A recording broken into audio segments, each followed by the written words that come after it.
Good evening, everyone. It's Friday, 7:30. I'm Andy. I'm Debs. And I'm Paul. Welcome to Codes of the Unknown. Don't be afraid.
Hello.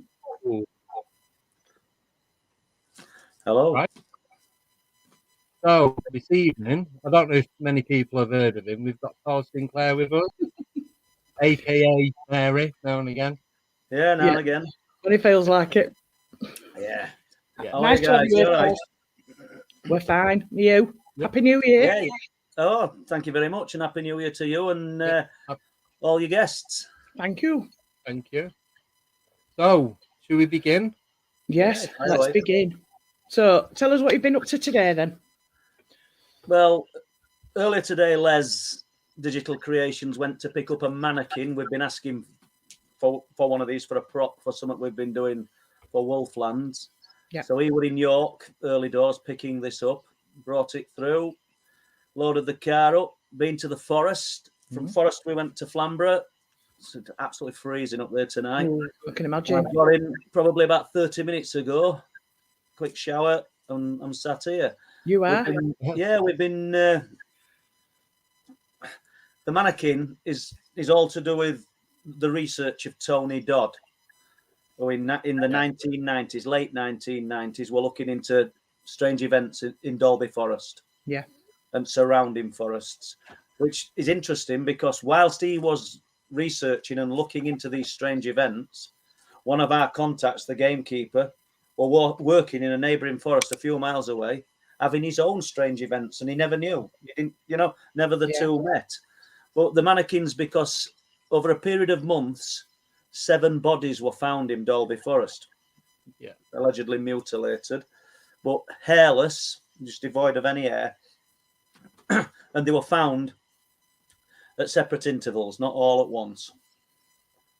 And the authorities told the locals that they weren't human bodies, they were mannequins. Yeah. Now, I'm not in a position to say they weren't, but we've just tried to set up that scenario. It'll only be a few minutes because Wolflands is primarily about the cryptids. Yeah.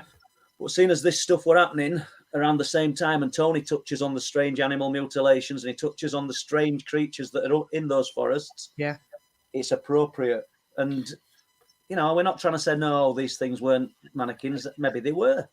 I just think that it sounds a bit ridiculous. And we're right next to one of UK's most sensitive military installations, which is Fylingdales. We're literally miles from Fylingdales. You might know that story anyway, Andy. You might have heard about it. I don't know. Yeah. Heard it a few times. There was the one in the Brecon Beacons as well. It makes you wonder if that ties in anywhere, because I can't remember when the Brecon Beacons one was, but same sort of scenario. It was, and I think Richard D. Hall covered Brecon Beacons. I don't know if Tony did, but Richard D. Hall did some great work, and I think he did 3 films, UFOs and NATO. If anybody's not seen them, have a look. They're interesting. Oh, yeah. And the Tony Dodd stuff's covered in them, and the Brecon Beacons sort of fatalities are covered in that as well. I mean, I don't know what were happening. I think that is the fatal thing to say. Yeah. Or there were definitely some kind of alien intervention, because that's what so many people want to say. We don't know, do we? No. Highly unusual, though. We're in heart of Dalby Forest, miles from nowhere. Who's going to carry a mannequin? I know that I weren't particularly fond of carrying that thing today, you know. And although I did get a bit more abuse, and Les did walking up street with it. You know? I bet you did. This is my wife. Especially if it still had its dress on. Yeah, we've got my wife under my arm. So if Leslie is watching this, thank you very much for letting us use this prop. Appreciated. And Leslie's in tonight. Actually. He is in tonight. Evening, Les. I'll give you a shout out, seeing as you always mention me. Is this Les Drake? Yeah. Yeah, hey, Les, you're all right, mate. You've not been left our house wrong. So, all good. Patricia's asking, was anything linked up with missing people, Paul? As regards the bodies being Dalby Forest, not that I know of, Patricia. You know, I think the whole thing that encompasses the Dalby Forest is sort of, we'll call it incident or whatever what happening is, it had it all. It had the orbs of light, it had UFO sightings, cryptid sightings, you know, strange creatures. Tony's talking about chupacabras. Right. You know, back in '90s, you know, and so it did have everything. Whether there's missing people involved, I don't know. I suppose there will be information out there, you know. It's not come as a surprise to us, but it's so interesting. But when he talks about Dalby Forest, he's not here to defend himself, Tony, and I personally think you were a really good researcher. I have actually done a bit of work with him on an aircraft crash out in North Sea years ago. Yeah. But I don't think he realised magnitude of what were happening, because it weren't just Dalby Forest. It was Silpho, and if you go to Silpho, I don't know if your listeners or anybody listening afterwards research on Google these places. Silpho Moor. Me and Les were up in Silpho back end at summer. Honestly, do you know what it is, Andy? Have you been? I've heard of it. It's for me, that place would be paradise. Some people would want to go to Bahamas. I'd want to live at Silpho. There's 12 properties, ice point around. You're looking at forest and moor. It's absolutely idyllic. But in I might have got my year wrong here. It was 54 or 57. Someone tells me it was 57. Yeah. In November 21st, I think it was. 3 people allegedly walking along Silpho Moor. Saw a red light in the sky. This light starts to descend and it lands on Moor. And they found a tiny flying saucer. Now, as a lot of people say it's a hoax. We've not included this in Wolflands. We did bat it about thinking, shall we? But how far down road of U.F.Os do we want to go? Another branching off. We can touch on some things, but primarily it's the cryptids. Yeah. So there's a lot being said about it being a hoax. I mean, if you looked at newspapers a few years ago, a lot of them said the flying saucer crash at Silpho Moor. Main papers, you know, national papers, not big, but said that it had been solved. And flying saucer parts had been found in a museum, and they were from Silpho Moor. When you looked into it in detail, the box did say flying saucer parts. It never said it were from Silpho. I'm not saying it weren't a hoax. It sounds ridiculous. A copper, I think, or about 18-inch sphere. Right. But when they tested metal, I don't want to go too far down this road and bore you guys with this, but when they tested metal back in the day, the metallurgists, I think it was the British Non-Ferrous Metals Institute, sort of determined that the copper was of an exceptionally high purity, which detracted from the people who said it were a hoax and it had somehow been cobbled together from a water cylinder. Yeah. Do you know what I'm saying? It just looked like a saucer. There's pictures online. I did have some, because while we were doing this thing we were considering working on it. So there's that. And then inside this thing, when they cut it open, they found a book of, I can't remember. I don't know whether there were how many copper plates inside it with hieroglyphs on it. Hundreds and hundreds of what looked like hieroglyphs. But what were interesting, each page of the book consisted of 3 wafer-thin copper sheets that were somehow laminated together, and they didn't know how that were done.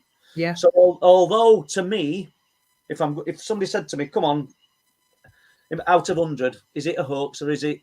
I think I'd be leaning towards the hoax element. But it's a very clever one. But it all adds to the strangeness of what's in the area.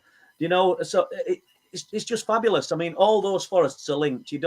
as one name ends, and you go from Silpho to Broxer, and you go to all these others. You don't really have to do anything. You just move from one forest to another. They're all there. Yeah. Fabulous area. It's great. I mean, I've said it loads of times, and I didn't think I'd be interested in the cryptid side of things. But the more you speak to people, the more you get into it, the more these witnesses talk to you. Yeah. And you realise that there's some truth attached to it. But Yeah. I don't know how far it'll lead me, or whether we'll ever get to the bottom of what that truth actually is. This is the thing, isn't it? Yeah. Nickname wants to know, if Paul could revisit an experience without the fear, what would he choose and why? Well, that's a good question, that. It is. I might have to come back to it, but yeah, you're right. I mean, there's a few. Excuse me. On cliff tops at Bempton, and it's not really a biggie, but people have experienced extreme fear at times. Mm-hmm.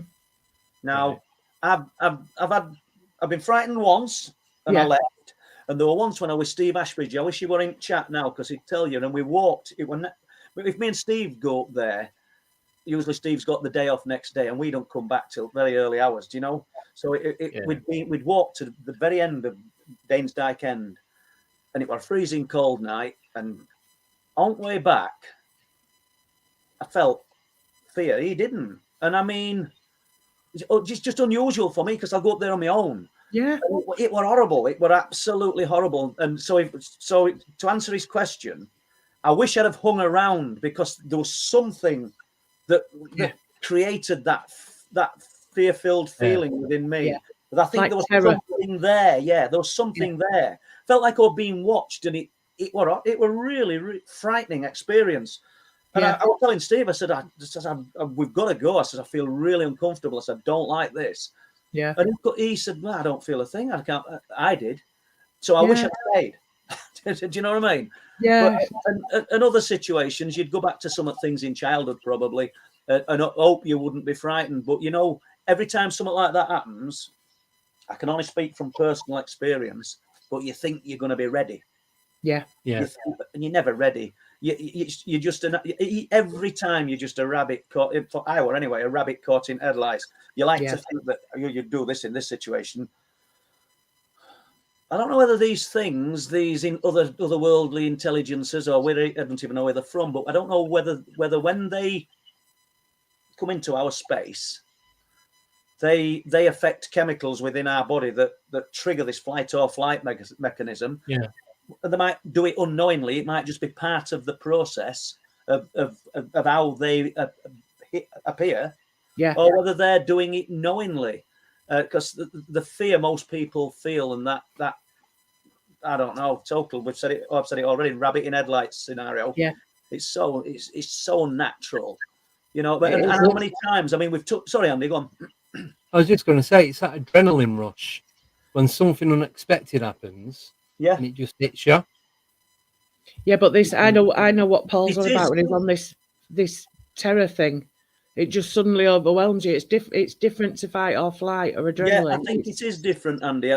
Because in a way, I know where you're coming from, but with these situations, I can only speak personal experience, and I've said that. But with these situations, you don't have any cognitive thought. You can't process. I'm going to do this. I'm going to do that. I'm on about the childhood experiences for me. I'd lay there for hours and hours and hours, and I literally did night after night. Yeah, thinking I've got to, not ready because I'm going to do it. I'm terrified, but I want to be ready. Yeah. You could wait a month and nothing had happened. You could wait 2 months, and then all of a sudden it's happening. You're already in the experience before you realise you're in it. Yeah. Does that sound right? You're already immersed and you're interacting in that experience. You probably don't realise it's happened until it's finished. Yeah. So it's processing it. It's strange and it's hard and it's difficult. It's not so difficult to talk about now, but I can understand why people just want to just keep their mouths shut, because you're trying to explain something with words that aren't adequate. Yes. Yeah. And you don't even know what you're explaining. And you know that who you're explaining it to. Bulk at time. Yeah. Just look at you as I don't know. Like you're gone out. Yeah. Well, I've only ever had that happen once. That was when we was at the cemetery and we seen that thing moving behind the gravestones. All right. And I just felt like I was just put in a bubble. There's only me and Richard there. Yeah. felt like I was put in a bubble, and I couldn't hear anything. I was like shouting, but it felt like nothing was coming out. Only lasted seconds, and then Yeah. I just couldn't get out there quick enough. So what did it do? When you said it only lasted seconds, did it lift the feeling, or did it go away when you got at a certain distance? I just, at the time, as it was, I didn't know what was happening. It's like all my thought process was just taken away. Yeah. I just didn't know what was going on. And What do then you as think? soon as it went, it's like I just want to get out. Just got to go now. And what do you think it was that were interacting? No, we was near the war graves, and we've had a few different things happen around the area, like whistling, twigs snapping in front of Screaming. us, screaming. But the grass Henchman. where the war graves are at Kingsford Cemetery in Northampton, that's the best kept bit of grass. It's like a bowling green. Yeah. Right. So there's no twigs on it, nothing. But it's like twigs being snapped right beside of me. Or people whispering in my ear. Oh, sorry, 1 second.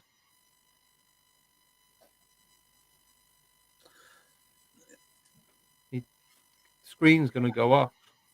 All right. All right. My monitor was going to fault. shut down then.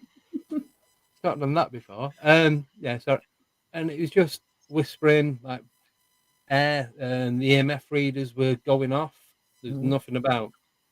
And it's just all these, not all at the same night. No. These were different things on different nights. Yeah. But it was just, I can't explain the feeling. Like you said, the words don't exist for me to tell you what it was that I felt. Yeah, I think that you've kind of encompassed what it's about, and yeah, I wish I understood it, but I really don't. I'm not that I wouldn't be the person to come to for advice. Let's put it that road. Yeah, that way, should I say? Because I've not formed any conclusions or any solid in my life for all things that have happened to me. And when I was said years ago, and I still say that when I've laid there on a night, running through these little scenarios, these little things that have happened. I haven't got an event that's happened from start to finish. It probably has, but I can't remember it. They're just little cameos of bits of the events. Yeah. And I run them through in my mind, and I try to get further, and I can't. I just can't get any further with them. And Derek Tyler. I don't know if any of you, Deborah, or Andy, have ever heard of Derek Tyler. Rings a bell. He's an American guy. He's really knowledgeable fella. He wrote Alien Contact, The Difficult Truth, and Alien Contact, Paradigm Shift. Two good books. And he said, like, you probably don't want to remember. You probably wouldn't like what if you were regressed or anything, you wouldn't like it. And it's probably good advice. Yeah. I've not gone down that road, and I don't think I will. But for everybody, we're all on his own sort of personal journey. I mean, we can mirror some of the things that are happening. Andy's just talked about how he felt, and I think we can relate to that. And most people, a big thing within the unexplained phenomena field, regardless of whether it's cryptid, U.F.O, ghost, is that altered environment. Yeah. That's like a kind of indicator that it's a real experience when somebody starts talking about the lower silence. This drop in surround, ambient sound and what have you. You realise that strange things. You are immersed in the phenomena. I don't know whether the phenomena places the bubble around the person or influences us from within. I don't know how it works. It's like a vacuum, isn't it? You're drawn into like a vacuum. Yeah, that's what it felt like. Yeah. Can you see these questions on screen? Yes. Rick Allen, does Paul think that there are any revelations coming from the government? No idea, Rick. And I don't think I've spoke to you, Rick, for quite a while. So, hello, my friend. And we're getting revelations all the time, aren't we? There's a drip feed. Trickle. There's a drip feed, everything, not just from the government, kids games, everything. It's all alien related. It's all, we're all getting steered down a road. We're wondering why there's so much violence. Yeah. Yeah. Kids are glued to their iPads and the tablets, and they're chopping people up and shooting people, and it's almost like it's ingrained to be normal. But jumping from that, the alien thing, it's in adverts. It's like it's normal to see pictures of aliens on, and everything. Yeah. We're becoming conditioned to the condition, I think. And, There was one at Christmas adverts. In fact, 2 at Christmas adverts featured aliens, I think, this year. John Lewis, yeah, and the other, I can't remember what the other. I told you about that one, didn't I? Oh, the little boy on the alien. Yeah, it goes out, giving him some biscuits and what have you. Yeah. Pat wants to know, how far do you think all these phenomena are linked? There is quite a link with a lot of them, isn't there? I think. I think they're all linked. Yeah, I think there's just what we've just been talking about. The lower silence. There's a connection there to them all. Yeah. The fact, I mean, as spiritualists who hear voices, hearing what other people call mind speak. Yeah. Do you know? Is it the same thing? The spiritualists who see spheres of light, are they seeing intelligent life forms, what I'm calling these spheres of light over at sea? Are we all dealing with the same thing? I think ultimately we are. We're just all on our own little agenda. I'd like to say that I want to be known for multi-phenomena research. Yeah. Because that's what I think we're dealing with. Definitely. It's a multi-phenomena subject, and I think that we'd be limiting ourselves if I'm I don't know. I'm only interested in nuts and bolts structured flying saucers. You hear people talking about flying saucers as though it's the Holy Grail. I mean, there's other things out there, and let's not dismiss them. Just because I've had one experience doesn't mean that that's the only thing that can exist in all the world. You hear other people say, "Oh, I've had this alien abduction experience," and I listen to people, and if it doesn't sound like what I've had, they can't have had it. Yeah. Well, sorry, but why? You've got to be open to everything. Yeah. What's this? Yeah. Paul, would you ever undergo regression? Would you choose? No, I don't think I would. Not at this present time. I wouldn't undergo regression. I don't know what it's achieve. And I know that I sound slightly like I'm contradicting myself, because I lay there every night. I'm trying to think about. I'm running these scenarios through my head. I can see this face. I can see its face as clear as anything. I can see it looking at me. And I want to get further. I can see it in back bedroom at Old Dennerby. I know where I am. Yeah. Can't get any further with it, though. I just can't. But this is the thing. It's like car crashes, isn't it? People have a massive car crash and end up in hospital. When they wake up, they can't remember it, but they reckon that your mind blocks it out because of the trauma of it. Yeah, well, trauma, isn't it? I think that probably relates to a question that's just popped up. Is it Badger actual? Yeah. The fear there to protect us. Yeah, maybe it is. Yeah, quite possibly. Right, hang on. Oh no, we've had that. I was just about to pop the question up about regression again. Then, sorry, I'm scrolling up. The next one I found is from Nickname. Oh, hang on. There we go. Right, sorry. That was the next one down. Any new mutilations reported? No, not that I know of. It's just after Christmas. On one of the farms, there were a sheep, but it looked more like a big cat kill, and the puncture wounds in its fleece, which had been sort of peeled back, right, and quite wide. They're at 2 inches apart, and once again, no proof that it were a big cat kill. We know they're there. Yeah. I mean, where we've been today. We briefly touched Adanatawit. Chap who lives in Danes Dyke, and he sleeps rough in Danes Dyke, and he's done that for 13 years. There's nobody better placed to see stuff than him. Although he says when he goes into his tent on a night, he doesn't come out, and he goes in just before it gets dark, because it's pretty awkward walking, and he's not getting any younger. And he doesn't come out till it gets light. But on odd occasions, when he's opened his tent up on the morning, he's seen a big black cat. Not looking at him, he's seen it sloping off. So we know they're there. Myself and Bob Brown have seen them. I know that's jumping slightly from what we've been talking about, but these things exist. Are they paranormal? I have no idea. Do you know? They've got. When you think they're not paranormal when we see them in zoos, are they? So why should there be any more? So, but what element interests me is when people do see them. Not in all instances, but you seem to get a spate of them. They pop up in papers all over. Yeah. And that kind of interests me, because it can't be the same one that's been seen in Somerset that's seen in Bempton. No. Not within days. Do you know? No. I wouldn't have thought. Yeah. We know they covered vast distances, but not that vast.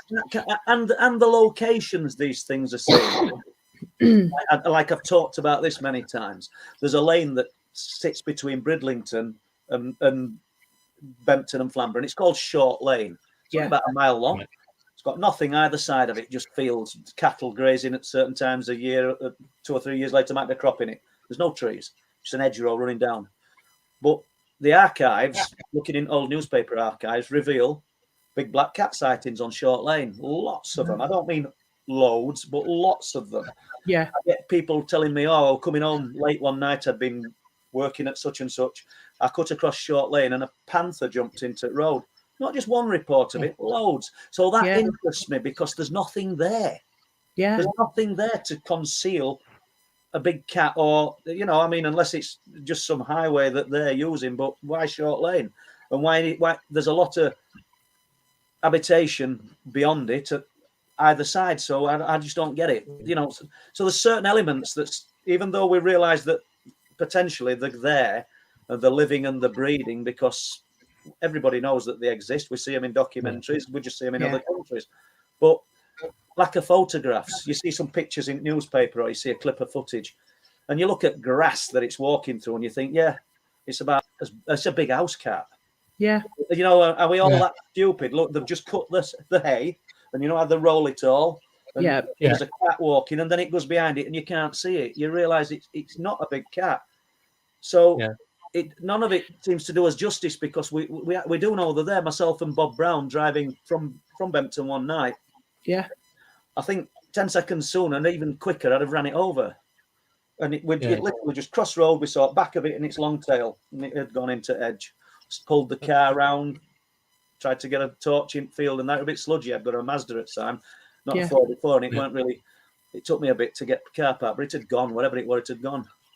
But, see, if I see pictures in the papers or online or whatever, I always look at the tail, because the tail's a giveaway. Yeah. Because a normal cat's tail kind of comes down, but it doesn't extend like a big cat. It's the length of it, because it comes down, like down and back up, doesn't it? Yeah, it does. Yeah. On leopards. Okay.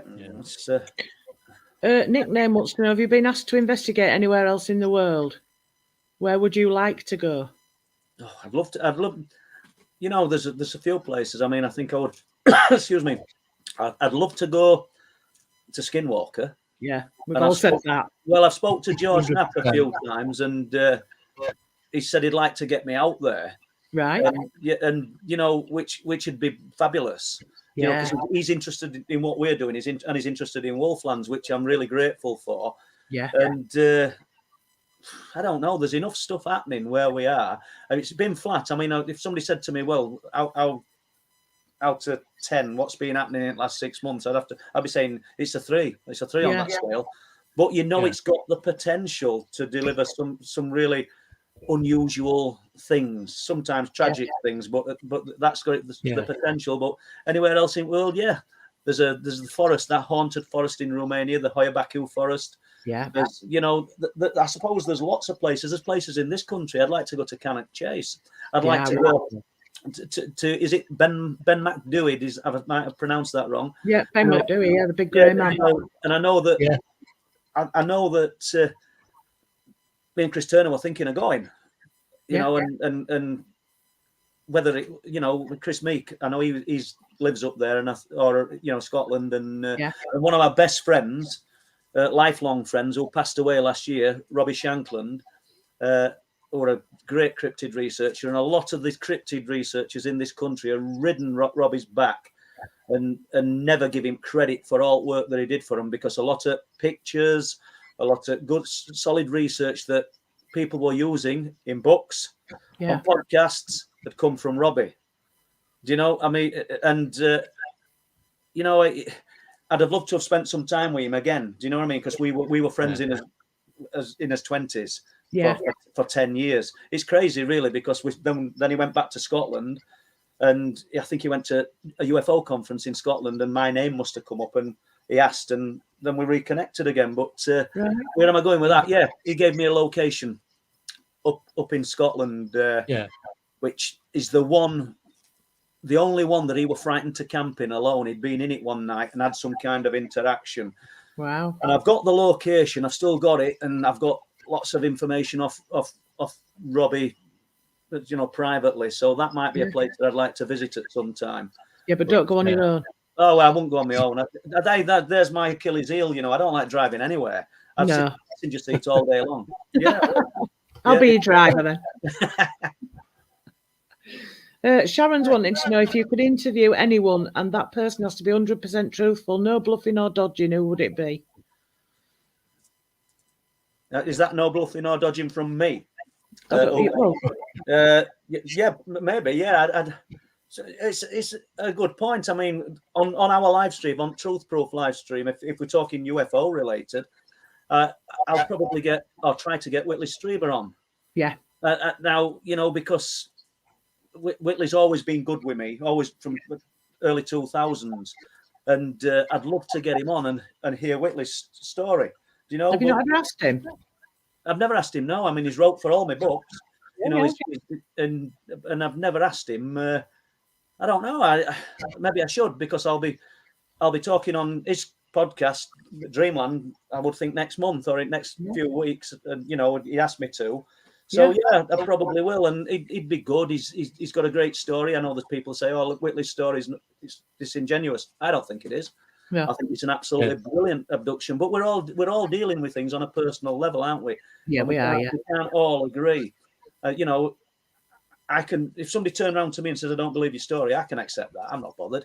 If somebody turns around to me and starts swearing at me and telling me I'm talking a load of, I don't want to know you. Do you know what I'm saying? Yeah. That's how it is.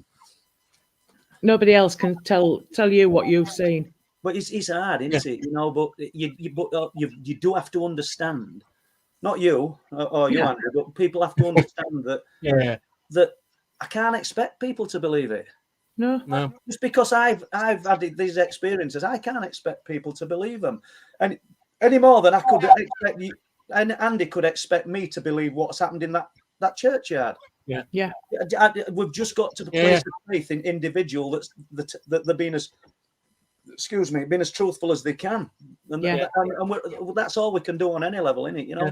Yeah, well, it's like I've always said, you was there, you seeing it with your eyes. Unless the other person was there to witness it, then no one should be doubting. Right, it's up to them whether they believe you or not. But why would you make stuff up? I know people do, but it's like these witnesses, and I'll jump back to Wolflands again. You know, they don't know each other. The lads from Rotherham, they were wild camping.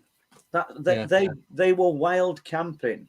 No interest in this. They just like fishing, having a few beers and lighting a fire, not causing a mess. They're good at what they do. They take all the rubbish away and everything. And they stepped into a nightmare.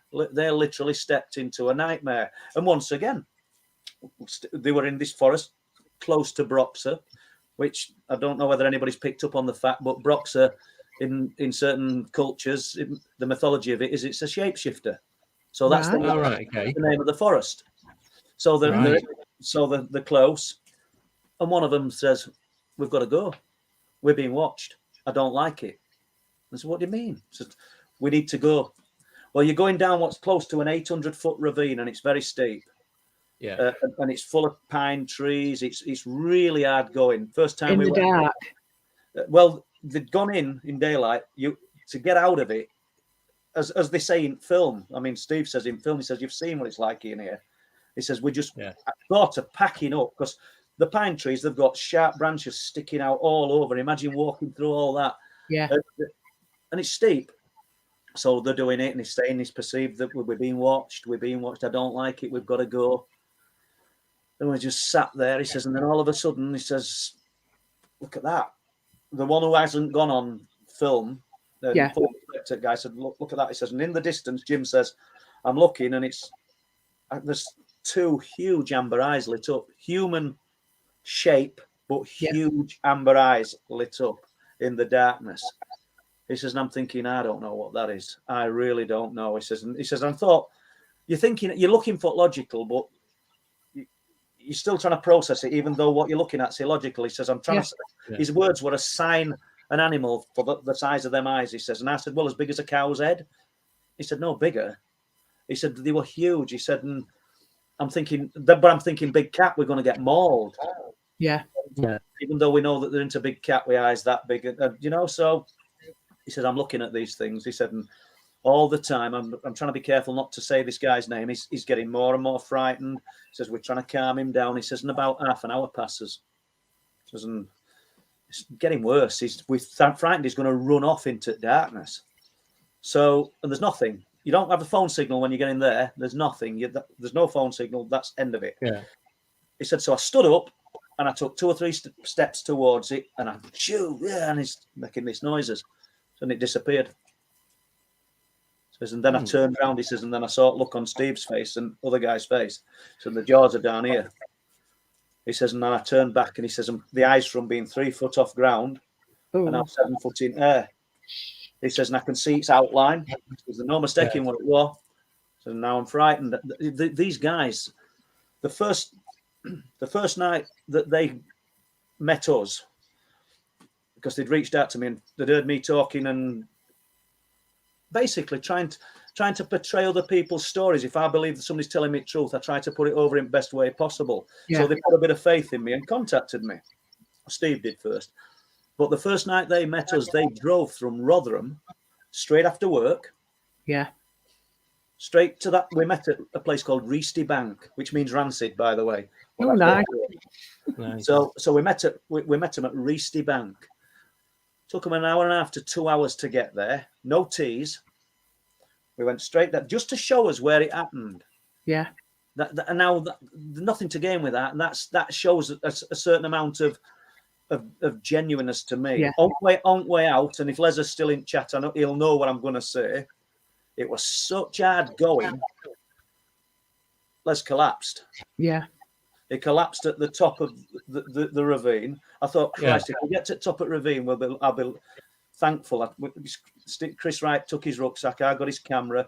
And we're helping him. Let's fair crack to Les, because he's a few years older than me. And he's laid there. And I wish I'd have filmed it now, because it'd have been a bit of drama, wouldn't it? You know what I mean? Yeah. But at the time, I thought it was an ambulance job. Yeah. Yeah. Oh, can you imagine up there? Yeah, give him a bit of water. They'd have carried him off in helicopter in one of them net bags, wouldn't they? Yeah, there was, yeah. Well, anyhow, they give him a bit of water. We took his jacket off, and it was heat exhaustion. And he'd come round, and we got back. But that's just them guys stayed with us. Yeah. They'd still got to get home and go to work early next morning. And so, it was getting on for like 10 o'clock at night when we all parted company. They weren't going to get home till after midnight. Gone 12, yeah. It tells you how much they wanted to tell their story for nothing, for no gain apart from to share their story. And since then, we've spent nights in and around the area with them. Yeah. And it's been a really good experience, to be honest. How did they feel going back? While they were there, were they on edge or terrified? Now Steve said that it weren't so bad that night when he went and he knew we were coming out, but when we'd arranged to go for a full night in there, he said, building up to it. I don't know. When you've got something to do and you don't want to do it, and you say, "Oh yeah, I'll do it," and then as it gets closer, you think, "Oh bloody hell, I don't want to do that." Yeah. Says, and just couldn't stop thinking about it. But he'd gone through it, and and I'm sure he won't mind me saying, but when we come out of the forest, put his arms around me and started crying. Yeah. And because he was just so relieved. Yeah. It was almost like he'd faced his demon. And there's no way that you could face something like that in a physical way, is there? Let's face it. But he had to overcome that fear, and I think he did. I think he conquered a little bit of that fear that night. Yeah. And we've been in since with him, and they're great guys. I consider them good friends, to be honest with you now. And that's grown from that, as I do gamekeeper. Yeah. They're all just good guys. That's gamekeeper's story just fascinates me. Well, he's a different kettle of fish altogether, you know? Yeah. Yeah. Because he knows that what he saw, and I think how I wrote it was, I'm not in Truth Through 4. I said that there's no way that I'm saying that Jeff could stand toe to toe with what he saw. No. But if you knew makeup at man, and if you knew what he were about, you'd realise that there's not a lot in this life that frightens him. No. Right. Do you know what I mean? And that's the truth of it. I mean, I spoke to him this morning, funnily enough, not about that, but just an all-round good guy. But I mean, he laid in an abandoned farmhouse, looking up at window, his feet to a fire, and this thing came to the window and looked at him, and it filled the window. And it's looking down. So I took a tape when we've been there, and now there's still 7 foot above top at window, and tiles have since slipped off roof and sort of filled that area, because it's been empty, this farmhouse, since 1950. I think Jeff said 1956. Yeah. Yeah. Yeah, I mean, he'd been working in forest for quite a while and just went into a clearing and, oh, there's a farmhouse there. Didn't know it were there. Yeah. And then he used it as his base camp and started sort of sleeping in it for a bit of poaching or anything, and he needed somewhere to hold up. He were in it, and it came to window, you know, and because of his military training, he said, I thought, well, it can't. I wonder if it can see me, because I'm below window and I'm in shadow. And he just laid there. I'm sitting up because I'm in a sleeping bag. Yeah. And this thing looks like it wouldn't. They're only bolt on door and back door barricaded. He says this thing looked like it could have just come through a wall, you know. And he said after a while it just moved away. Yeah. Yeah. But let's just jump back if you want to stay with this story for a minute. Yeah. Yeah. A few days before. Don't forget, this is back in 2002. So Jeff didn't have a diary and write down it were a day after or 2 days after, but a short time before that, he's walking up one of the logging trails back to this farmhouse, and his cousin had come to stay with him for a few days, the younger cousin. And as they're walking, a sphere of white light just shoots straight up from the side of them. Wow. Football, beach ball sized white light in the darkness. Yeah. And because ex-Marine, he said, I thought it was a tripwire flare. Yeah. He says, and I just dropped my nephew to the floor when I got down, and I expected it to light up and squaddies to come out. Because we're very close to Filingdales. We're on it, we're talking like 3 or 4 miles across moors, so there's nothing between it. There is road going up past staithes and everywhere, but we're on the moors and in the forest. So there's nothing. Really strange, he said. And then next day, I went to spot, looking for magnesium burns, scorch marks. There's nothing. He says, so that kind of puzzled me. And then other gamekeeper who we worked with, he says, we started hearing a baby crying in forest, like an infant. He says, and we'd get to the forest edge, and it would stop, and it would start further on. Said, and it were all kind of unnerving and strange. He said, I'd be chopping wood because his cousin went home, I think, that next day, not because of that, but he said, I'd be chopping wood. He says, and it were almost as though something were there outside of me. I could kind of feel it, but I couldn't see it. It was like an invisible presence. He said, it was really strange. So I don't think I know how many days it took before that came. And I'm not sure that Jeff does, but it weren't long afterwards. I mean, it could have been next day, but from the way that the story built with the infant crying and chopping the wood, I think it'd be a few days. Yeah. And so then this thing comes to window. So a few nights later, he camps outside, puts a sheet on ground.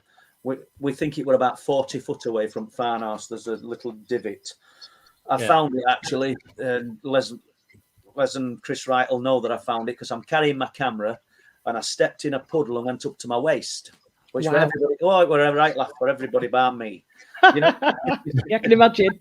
Yeah, I did. My nice old camera though, I didn't drop it. So he laid a sheet in this little sort of ploughed out divot, and back then the forest were right up to the back of him. It's gone now. It's all been sort of felled, and the forest came to the sides at farmhouse. That's gone now. Right. There's nobody tells this story better than Jeff anyway, but for purpose of you guys, I may as well carry on with this. Yeah, do you want? Yeah. He says the farmhouse looks really big, but in reality, when you it's narrow. It's very long, but seriously, it's probably only 12 foot, 13 foot wide all the way down it. Do you know what I mean? Yeah.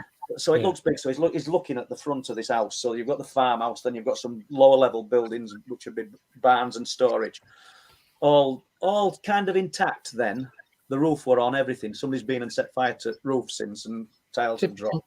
Right. So, but just completely empty. So I'm laid there and I'm waiting. He says, it must have been early hours at morning. He says, and it comes out at Forest. He says, and it goes downside. He says, and I can see fascia boards, and its head's as high as fascia boards. Jeez. So we're on a single level though here, and we're not talking. So we're somewhat over 7 foot tall, and it's just travelling down. Yeah. And then it stands and it looks in the window. He says, now I'm laid there watching it. He says, I've put my sleeping bag against fire. Yeah. And I've put stuff in it, make it look like it's me. He says, now I'm watching it, watching me, watching. Do you know? He says, I knew. I somehow knew I was here. He says, either that or there were another one behind me, watching me. He says, I can't explain it. He said, and after a while, once again, we hadn't have a time span. It could have been 2 minutes, because 2 minutes in them situations can seem like 10. 2 hours. He says after about 10 minutes, though, he said this thing just sort of turned and went back into Forest. He says, and I just laid there half an hour, and then I went back into farmhouse. I went right back, the one that were barricaded. I mean, I'd have been frightened to death. I would as well. I said, well, I weren't. He says, I weren't there. He says, I were a bit uneasy. Well, he would have been. He says, I didn't shut my eyes all night. So basically, that's his story, because he left very, very shortly after that. Yeah. So that's 2002.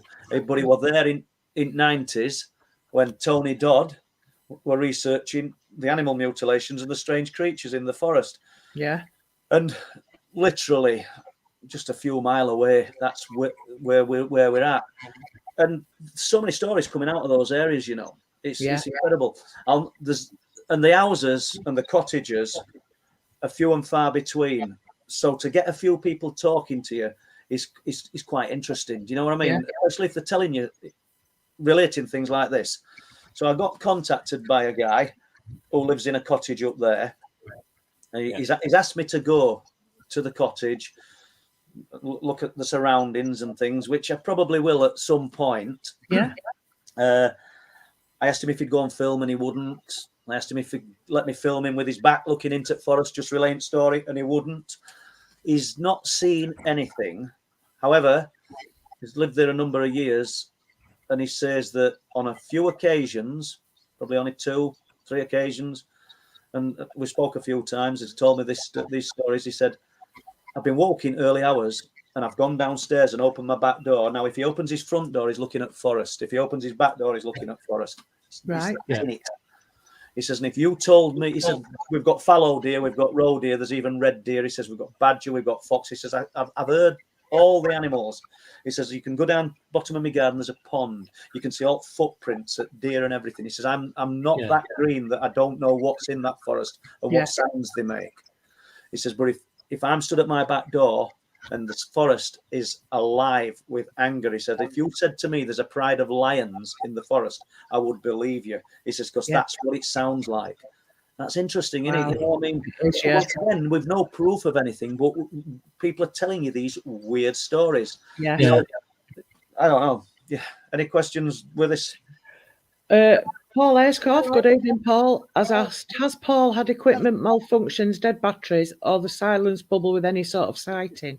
Yeah, we've had the batteries dying quite often, to be honest with you. Steve Ashbridge bought a thermal camera, brand spanker, brought it out fully charged, got it onto cliff tops. It's drained of power. I don't understand. I don't understand it. There's nothing wrong with it. We've used it in other locations, and Steve has, and it's not done it, and that's done it twice. I've had camcorders where I thought I've been fully charged. Les will tell you this. If we're filming, he'll leave camera switched on. I'll walk over and turn it off. I want to save battery, mate. Do you know what I mean? And because I'm thinking I don't want to go back up, but he's got lots of batteries as well. But what I'm saying is, I'm always conscious, and I always go out there. I think to myself, well, if we're going to go and these things start happening tonight, the lights appearing over the sea, I don't want to go with 60% battery. I want to go with 100%. Yeah. And I always check, and I always have a couple of batteries. And it's happened quite a few times, to answer Paul's question.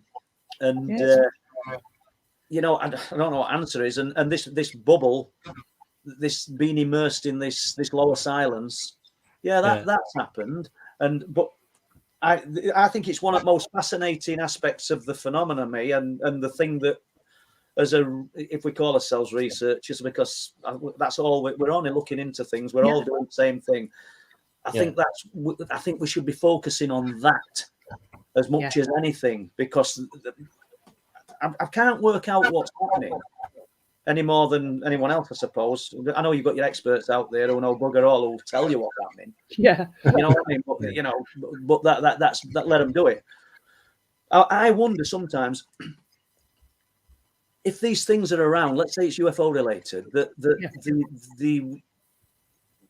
The mechanics of what it's exhibiting or what it's displacing are affecting chemicals in our body, and they're not actually trying to cause fear. I don't know.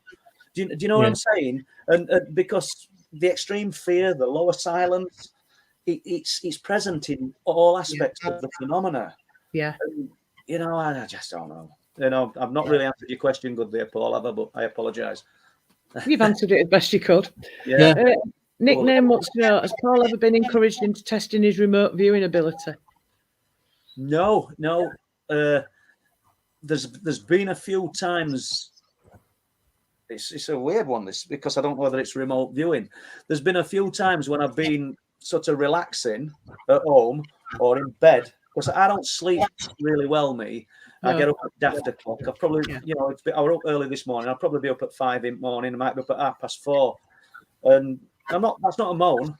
If I'm awake, I'll get up. And but the few times, when you lay there and you just sort of thinking, and I've seen things, and I've heard other people say this, and I've seen people. It's like looking at a film.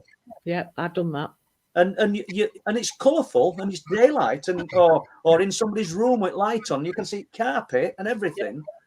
And I don't know these people, and I'm looking at them, and they're interacting, and I haven't a clue who I'm looking at. They're just strangers to me, and it's just like looking at a film. I don't know what that is. I mean, somebody in chat can perhaps tell me. Somebody listening to this afterwards can contact me and tell me what it is. I don't know what it is, but it's an unusual one, because I'm fully awake. I'm considering maybe getting up, or I've not been in bed long. It's not lucid dreaming as such, because I think we've all experienced a bit of that. Yeah. It's different. You're conscious of your thoughts.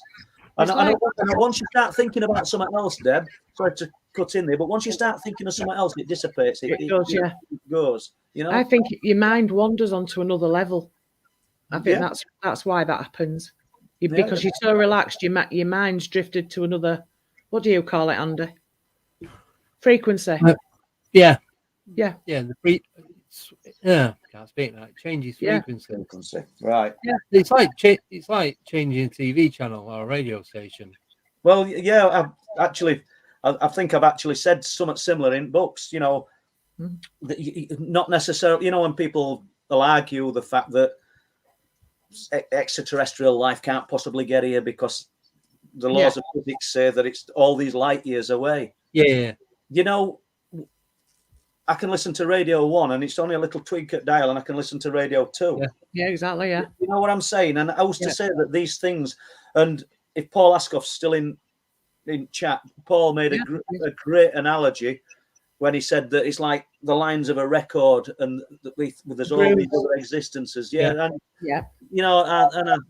think that would have... I'm not saying Paul's right any more than I am. Yeah. But it's very a theory. It's a good theory. Yeah, I don't see why it is. Yeah, because just quickly, while you're on that subject, because I spoke to Deborah about this a few times. So when you're looking, your eye, so from the inner eye to the peripheral vision, that picks up certain frequencies. Right. As you're getting out, so say that's number 2 and that's 98. Yeah, just for argument's sake, as you're going out, as you're getting nearer to zero, I think this is why you see a lot in your peripheral vision, because that's just coming into a certain frequency, but you're not picking up anything past 2. You're not going to like 1 or 0 or -1, and that's why you're only getting part of it. So when you turn and look at it full on, you're not getting it. Yeah. Like with radio station, you've got it tuned in, you can hear it, it's a little bit crackly, but you can't get it in full clear audio. You're just getting a little tiny bit of it, and you turn it, and then it completely goes. But you know, Andy, you could be onto something. You know, I don't know. I mean, I think we've all done it, like you've just said. You can kind of think, I've seen something there, and when you turn around, there's nothing there. It could be as simple as mine's playing tricks on us. But do you know? Just to jump back to an earlier question about, did somebody talk about something really frightening? Asking me about something really frightening. What event in your life would you like to go back to if the fear was cut out of it? If you could do it without fear? No. I was just thinking of something really frightening that really, it's not really. I don't know what category you'd put it in. Right. You've been to our house, Deb. Did you go into that little room where we watch TV? Yes. Yeah. So you've got living room up front, which we hardly ever use. Yeah. There's a little room in the middle. Yeah. So there's 2 doors. I'll break it down, people, and it might sound a bit boring to start with. I hope it becomes interesting. There's 2 doors looking into living room, and then there's a single door to take you out into hallway and go to the kitchen. Yeah. And if Mary will go to bed, and she'll say, "Come on, are you going to go to bed?" I say, "No." So she might come in an hour later and wake me up, because otherwise I'll be there at 3 in the morning, 4 in the morning. Or she might put a frightening mask on and stand in that room and just tap on the door, look at me, and I'll just stare at you. So that happens quite regular. So anyway, TV's on. There's a little light under the TV, and there's that all way, and it's pitch black. And there's them 2 doors which are pitch black. The room's got curtains shut. And I sort of nod off, and I wake up and I feel frightened. Like at the start, and it was weird. And I thought, and I look at them doors, trying to be cocky and confident. I think that's you, innit? You know, you've just tapped on the door. Then I look at other door. I think any minute now she's going to appear. Nothing. So that was that. Okay, I'm watching TV. So sure enough, you know, when that feeling comes on, you're going to keep your eyes open, but you can't. Yeah. Off again. And I wake up, and it just felt like something were right in front of my face, and it's weird. I can't explain it. I've had that. It's like right in your space. Yeah, this is about 2 years ago, and I'm looking, and I look at the doors, and then this open door with blackness. This mist came round into the hallway, and we all tried to give some kind of analogy of what are things like. And you know, when you watch a pint of Guinness being filled up, and you see all that creamy liquid just it was like that, and it was turning, and it were about waist height, and it filled all doorway up, and it was frightening. It was so, that's all it was. It weren't a figure, it weren't. And I'm looking at it, and it just slowly retracted. Now, what I find interesting is when I converted this house into flats, that would have been a full room. Yeah. Right. I had to put an hallway in for a fire escape and everything. Yeah. This thing didn't bridge the rooms. It wasn't half in with me. It came up the passage, so as though there were an intelligent intent in my head. Do you see? Yeah. Yeah. So just random. It had gone. So I stood up. I've got my back to the wall. I went round. I'm looking down all the way though. And then I went to bed. That was really frightening. And what do you categorize an experience like that as? It's a crazy one, you know. I'm not even sure if I wrote about it, and I'll be truthful, I don't think I did. I've not heard that before, and I've written. No, I don't. Well, in Night People, a few weeks ago, I remember something else which I didn't write about. It'll not get written about now because I don't intend redoing Night People. Really, you know, there might be some corrections and things to do, but that'll be about it. But yeah, there you go. That is creepy. Yeah, it is. It was creepy, to be honest with you. And another creepy one. And can these things attach and follow you? There's a certain place on them cliff tops where a lot of stuff's happened. Yeah. Such as the rock angler who said that the spaceship landed on his words, not mine. The spaceship landed on this hillside, Yeah. We do a lot of viewing from behind that, in front of that hill, should I say, out to sea. Myself and Lee Haywood, and we've documented this monstrous, like, molten ball of light, low to ground, and I mean low, it were lighting ground up, just in front of hillside. Bob Brown took a really interesting picture. I mean, Bob, I've got the picture, and anybody who wants to ask who knows Bob, contact him. I don't think he'd mind sending it you. And basically, it's daylight, and there's myself, there's Bob, and there's Gemma, one of my daughters, and he's taking a picture of a kestrel just to the left of this hill. Daytime, there's a cropping field, and then I see him looking puzzled because I've got cameras, I'm setting them up looking at the sea. When I said daytime, I think we're talking summertime, early evening, 8 o'clock-ish. So I said, "What's the matter, Bob?" He says, "I've just took a picture and someone's just appeared on hill and I've got this look." And you've seen the picture, and it kind of looks like shoulders and a head or something. Yeah, it's big, it's bold, it's not a fly, it's on the hill. And the seconds later, it's gone. Well, myself and Gemma went straight up there. There's only fields at back. There was nothing there. Kind of interesting. But jumping to that, Gemma spent a bit of time living at ours, about 18 months since. Yeah. And she used to come up onto cliff tops on a night with myself and Bob odd times. This particular night, once again, she's sussing out lay at land, and she's got my torch. And she says, "What's that, Bob?"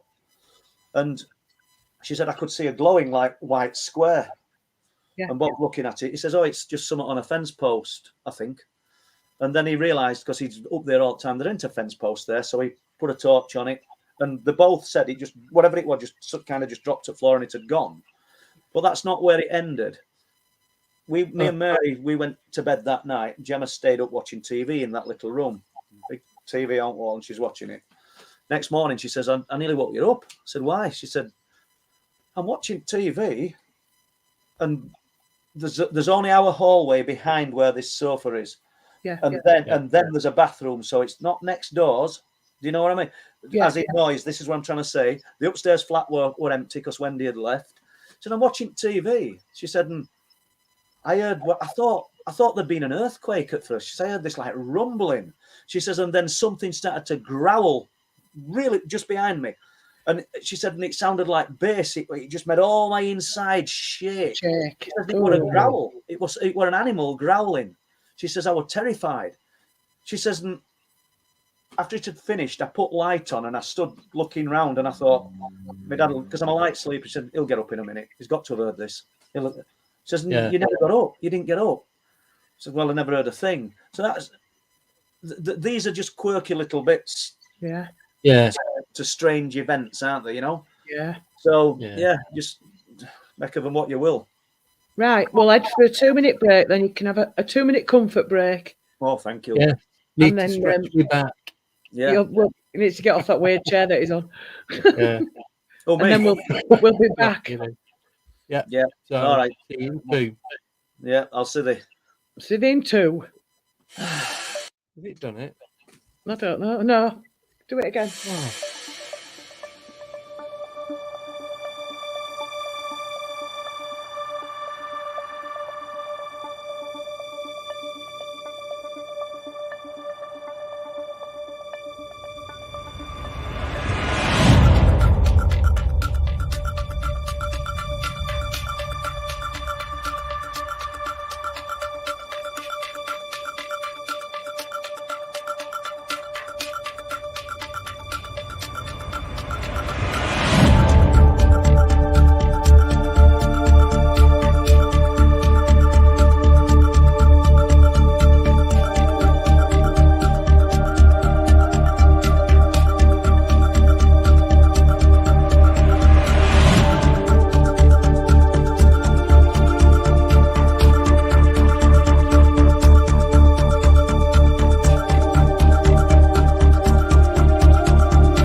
We're back in the room, Paul. Hello, and we're Now, back. well done. Yeah, I Good can do time. it, you know. Yeah, I'm a good timekeeper, you know. Right, so the next question then is from somebody called Soldatic. Welcome. Is Paul in possession of any big stories he can't speak about? Yeah, I am in possession of one. He can't speak about them. Yeah, I can't speak about it though. Yeah, I could speak about it, but I'd be letting people down if I did. Put it that way. And it's not even forced to be U.F.O related. No. It involves a trawler, Right. a super trawler. Oh, a big one. A big one, an unsinkable trawler. And I'm in possession of a bit of information, and make of that what you will, people, because it did sink. That sounds good. It is good, but there's even made TV programs about this trawler. Right. But there you go. That's it. Oh, I think I know. I think I know what you're on about. Justin Apple wants to know, Paul, would you consider trying to get Linda Moulton Howe on for an interview? I don't know. Maybe. I mean, when I spoke at Awakening conference a few years ago, which I really enjoyed. Linda Moulton Howe, I think she was a guest speaker that got her over from America, and Linda requested an hour-long interview one-on-one with me. Right. Which I did. Took Chris Turner. She wanted to just interview me or talk to me, not interview me. Let's put it that way. We went into a little booth, and I said, because we were introducing Bringing Down the Light, the documentary and things. I thought it were only fair to take Chris with me. Yeah. And we spoke to Linda then. She wanted to come to Bempton. She'd got a few days left to stay on, and wanted me to take her there, and I couldn't. It weren't the fact that I didn't want to or I wouldn't have helped her, but it's like anything else.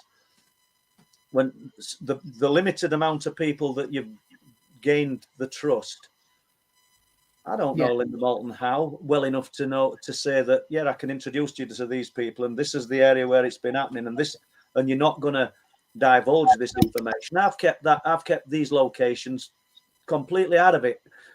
If I wanted to be glory hunting, I'd be saying, this is the place, this is it, I'm here now. I've not done that because I've got 100% respect for people that have been kind enough to share information. So I'm sorry I've jumped there from Linda Moulton Howe. Yeah, I'd love to get Linda on live stream and talk to her. Yeah. She's done some absolutely incredible work over years. It can't be denied, can it? You know? No, got a lot of time in. Yeah, and she wrote forward, for Night People. Yes, she did. Yeah, and I didn't lose it. Not no disrespect to Linda, but I didn't. So there you go. And I do thank her for taking time to do it. Thank you. Next question is from Ralph Winter saying, did you film the bioluminescence fungi at the Broxer Forest incident? Yes. And let's. Yes, but I'll just address it slightly. Who said that? Ralph. I can see it, Ralph. Hi, Ralph. We were close to Broxer. So and yes, I did film it, and it was incredible because I've never been in anywhere as dark in my life. No, and I mean that. I've never ever been anywhere as dark in my life. I think it could have been because we were in that 800-foot ravine. Well, it had to be. Yeah. And that particular night, there were no moon. We'll get to fungi in a minute. I'm stood because Les the lazy sod didn't take a chair, and I felt sorry for him, and he had my chair all night. So I'm stood most at night, literally. Just and my feet were killing me. I weren't in a good mood, to be honest, but that's another story. But I'm stood, and Les has sat there. Chris Wright sat there, and I couldn't see him. No, couldn't see him next to me. That's dark. I've never been anywhere as dark in my life, so it had to be. I think those conditions that it has to be to produce this bioluminescence in the UK, should we say? Because I know in Brazil, because I did look into it afterwards, and you can see children picking these great big leaves up and things, and they're glowing. And bioluminescent plants and what have you, which apparently is very rare in the UK. Right. Some people saying it's not even, it doesn't happen. Well, we were in this forest, and I said, "What's these? They look pale blue, like just a real pale blue and a pale green lights that suddenly started appearing. And when I say suddenly, it was because it was at a certain point in night that they started to appear. Yeah. And every time you put a torch on them, they're gone. Obviously, 'cause you weren't getting the effect. So, yeah, I don't know what Ralph's interest in them is.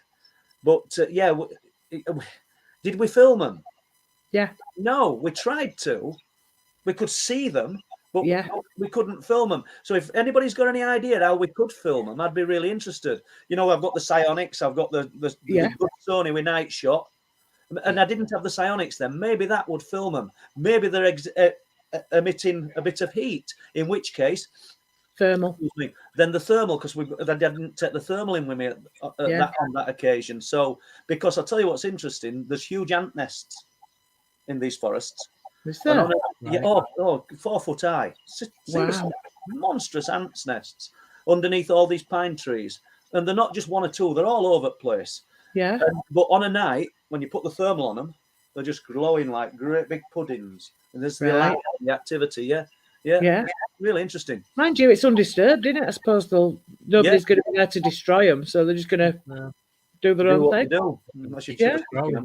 won't recommend it. No, I won't recommend it.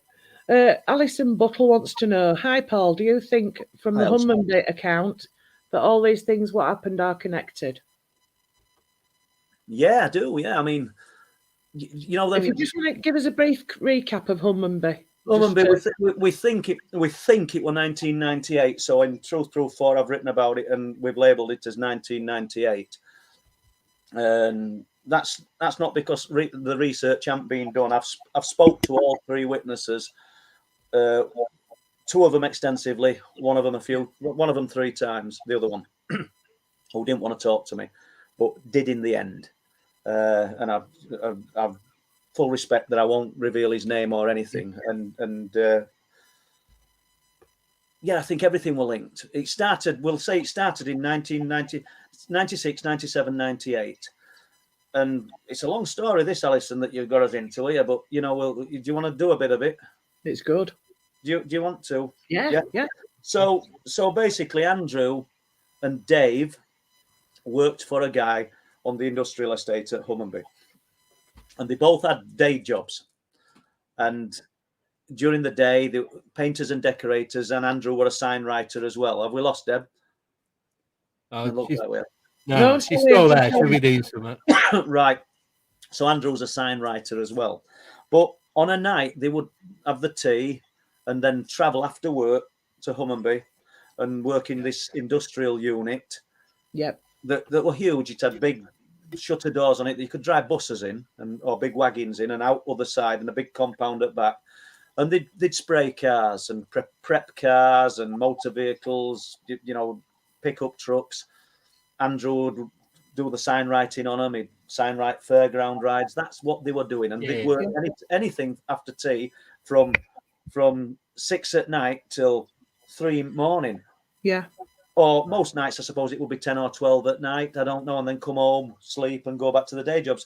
They were younger men at the time, and they were after making money to forge their way in life, you know? Yeah.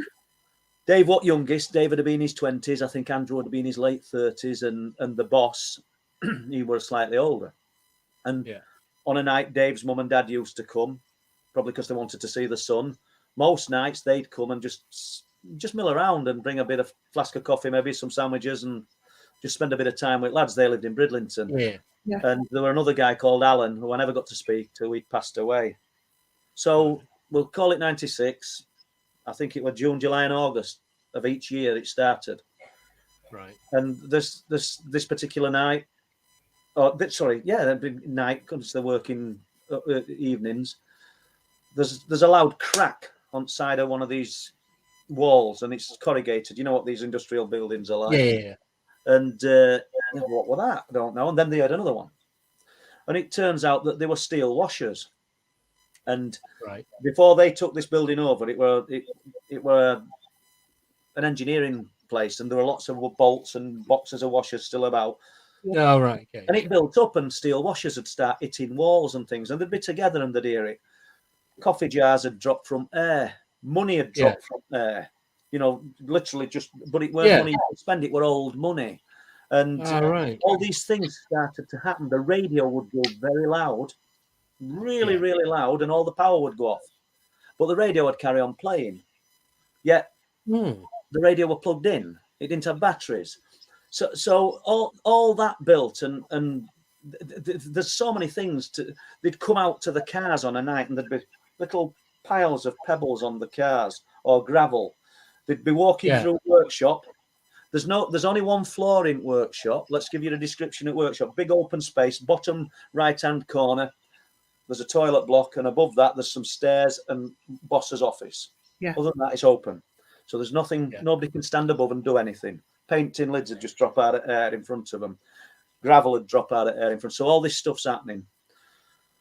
That was 1996, and then June, July, and August, and it tapers off. Following year, if anybody's read Hummingbee in Truth Rule 4, and I've got any of the bits wrong for the years, bearing in mind it's coming straight out of here, I've not got paper in front of me. At the back of the compound, they decided to let it off because there were a lot of land to guys who wanted to basically use it as a caravan scrapyard. So buy caravans, strip them down, sell parts. Yeah. So they're doing that, and they're clearing land, and they find a grave or a grave marker, a wooden grave marker, a very old one, and they can't remember the inscription, but they believe it were a little girl. They still remember it were a little girl, and it were from 1800s. And then, so then these guys attribute everything that's happening to the poltergeist, the little girl, the spirit of the girl. She's responsible for this in their heads. Yes. Who's to say she weren't, but that's what they did. So they've got this grave marker. They said they were a bit disrespectful to it, really, as in just because you get moved about in workshop. Yeah. You know what I'm saying? Yeah. So we've got to bear in mind that there's been a grave there, haven't we? But that's gone. Eventually, I think they all agree that they either rang undertakers or the church. Yeah. And someone came, they sort of focused on it being undertakers and were horrified when he saw it and took it away. Now, I've rang church and I've spoke to Vicar because I want to know if it's in the grounds or if it is anywhere, but he's no knowledge of it. I've rang undertakers and told them the story, not in this length, but this was found at Hummingbee and I've not got nowhere with it. So that's end of that. These guys, the three men now, I don't mean they don't talk, but we're going back from 1998. They don't really have anything to do with each other, and they're all singing from the same hymn sheet. One of them's moved out of that area, so we've got that. So things. The boss were usually the last one to leave. So I'm giving you examples now. So the other two have gone. And one night he says, the big steel gates, like 3-inch steel with spikes on, and then, big gates to lock up on a night. He says, I'm locking up. He says, first of all, he says, there's huge animal prints on the cars. They all saw them. Huge prints, like a bear had walked off a car, but no dints. Yeah. So not that night, but they're finding these prints. Then he says, this particular night, he says, I'm locking the compound, shutting up. There's no lights. It's not like it is it's a small industrial estate today. Yeah. So back in 1998, it would have been small. It's just down from where they're distilling the Spirit of Yorkshire whiskey. That's what it is. Just down from there. So he said, I'm locking up. He says, and suddenly I feel like I'm being watched. He says, and I turn round. He says, and I can just see this monstrous figure, 8 foot tall, this wide, no neck. He says it's huge. It sounds like he's describing a Bigfoot. Yeah. He says, but I can't see anything discernible. It's just this huge figure. He says, and I sort of go from back to the fence. He says, and it literally just turns and walks away into darkness. So that's just another element to the strangeness. Do you know? Yeah. So if you imagine that 1997 are basically I've been repeating everything that had happened in 96 from June, July, and August, the build up. But then in 1998, you see, we could get something concrete eventually. It won't detract from Truth Proof 4. I'm going with information I've got now, and they're all thinking 1998. But somebody could come and tell us something concrete that pins it to 99. Did you know what I'm saying? So we think we settled on 98. Oh, I need to say that Dave's mum and dad witnessed a lot of this phenomena, and so did Alan. The guy who passed away, so they were privy to all what were happening, and a lot of the trades that used to come to pick up the motor vehicles and things. I'll just go back a little bit. So we got the caravan people. Yeah. The compound then had motor vehicles that were either repaired, sprayed, or waiting. Yeah. And sometimes because of theft and that, they disconnect batteries or remove batteries. And in the compound at the back, they had a guy living in a caravan, part of that caravan business. And one day he had a massive argument with the boss, and because he's telling him that the car radios are coming on the night, not just one, lots of car radios. And we're not talking like forecourt of a garage, but imagine 3 or 4 cars parked up. Yeah. Car horns are going off. He said, all this is happening. He says, I can't stand it. And he said, I pulled the bonnet and look, there's no battery. Can't be happening. But that's all they've got that story. The boss who were reluctant to talk, and I'm grateful that he did to me. He says, there's one particular day, I think he said we were doing an MG Roadster. He said, and we're all talking together. And it just starts on its own. He said, we don't know what to do. I go over to it, I turn it off, pull keys out, and it's still running. Just can't do it, can it? Do you know what I mean? So it's not possible. We move leads and we stop the car. And then we start telling people, like the auto electricians. We've got the auto electrician in. Yeah. Tell them what's happening. It's an impossibility. It's like you, Andy, talking about your story and to somebody who's just not in this world, not in your world, not in my world, and they're just going to shake their head and think you're crazy. Yeah. And that's basically what that's the reaction they were getting when they're going to merchants to buy things, and they're saying these things are happening. I mean, I've just down from the industrial unit, which is something else now. I forgot what it's used for. There's a bus restorers and bus breakers yard, and I've been there. And some of the blokes from the 1990s still work there. They remember it. I've just spoke to them about it. They remember it. They remember that these guys, and they remember these things happening. And so we've got all this combination of things. Then in, we'll say 1998, the boss says he's outside having a cigarette, and he's got 2 more people with him. It's not Andrew and Dave. I think it's some guys from the bus depot, or it could have been Alan. You know, I'm not certain on that, but he's basically got 2 witnesses with him. He says, and coming from the sea, which would be about 2 miles away at Hummonby, he said, I can see 3 massive black triangles. He says, it's a fully starlit night. He says, it's gorgeous. He says, but these things are just black. Just blacking out. He says, and they're just moving towards us. He says, and we're all looking at them, and we can't believe what we're looking at, and they're just coming over towards us. He said, and then they've gone. Just as we think we're going to see them, as close as we're going to see, they blank out. Now, is it some kind of camouflage? I don't know, but it's some kind of illusion. Do you know what I mean? That's been played for these guys. I don't know, but that's what he told me that happened. Then a short time after, so let's imagine then that 96 and 97, we've just gone through this June, July, August scenario. It's no good repeating it all. Well, there is one incident where it had intent, but I'll let me carry on with this one. I'll tell you that.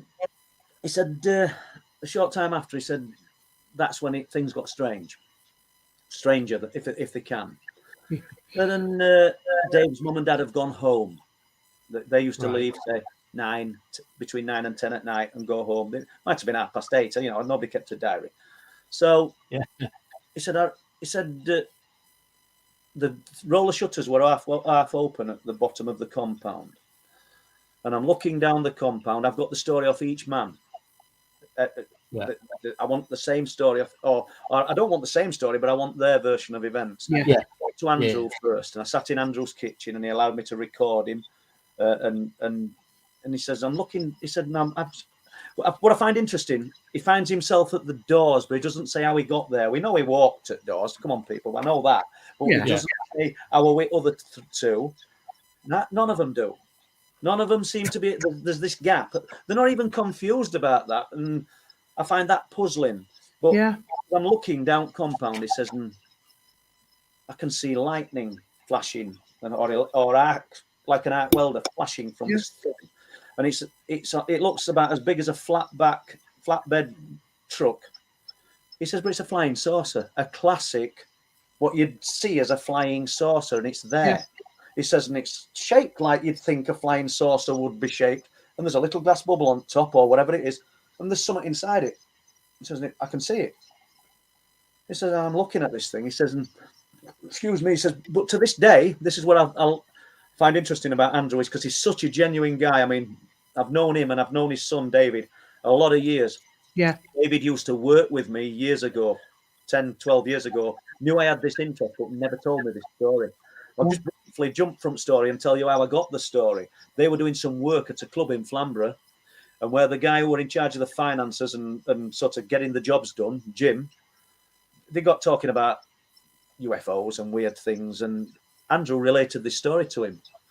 Unbeknown to Andrew, he didn't realise that Jim is a good friend of mine.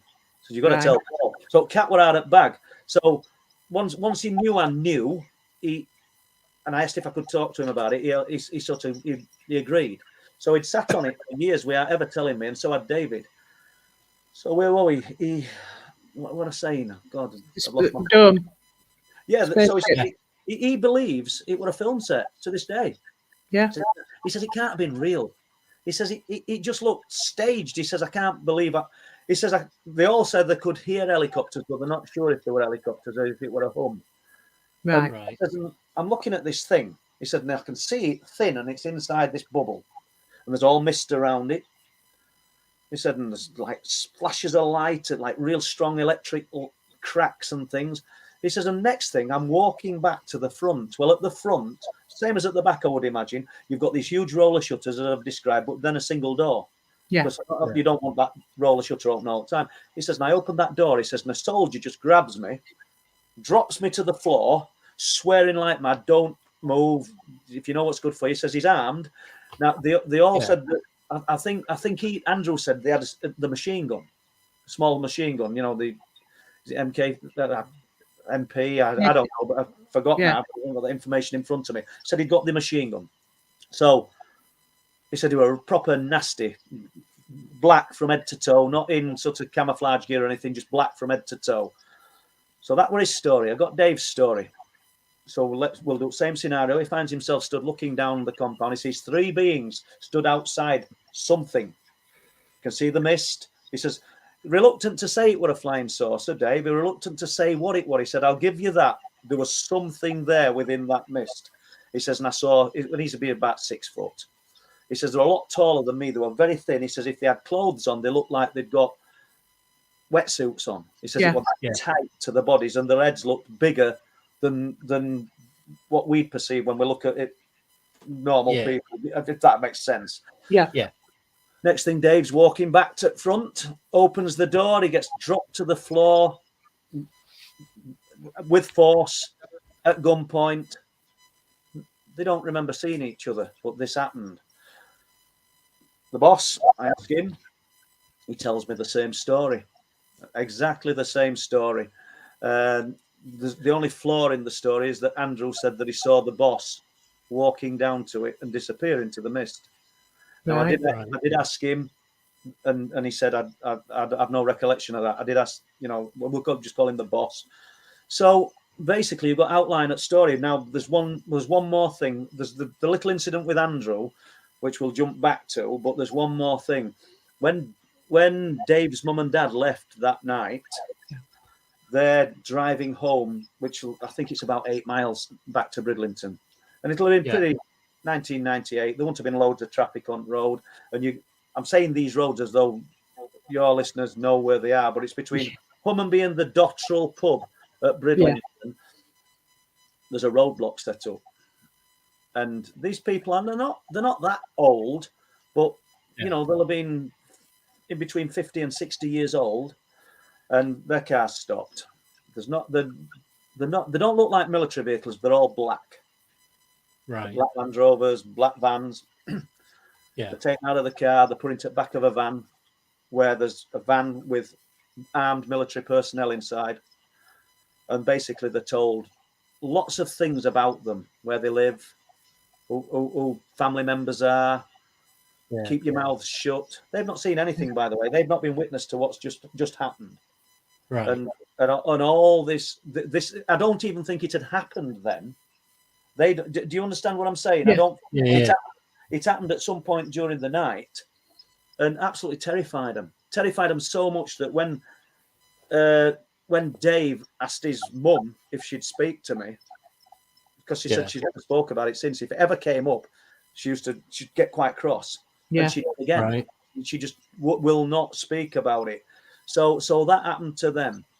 There were also incidents where Dave said, and they all commented on driving home after being at the unit, and they drove in separate cars, seeing the land suddenly light up white in the night to daylight, and then switching off. And Dave said there's sometimes I've found myself driving back to Bridlington, and I can't even remember being there. No. Yeah, but I'll remember these flashes of light. They're just little ancillary bits. Yeah.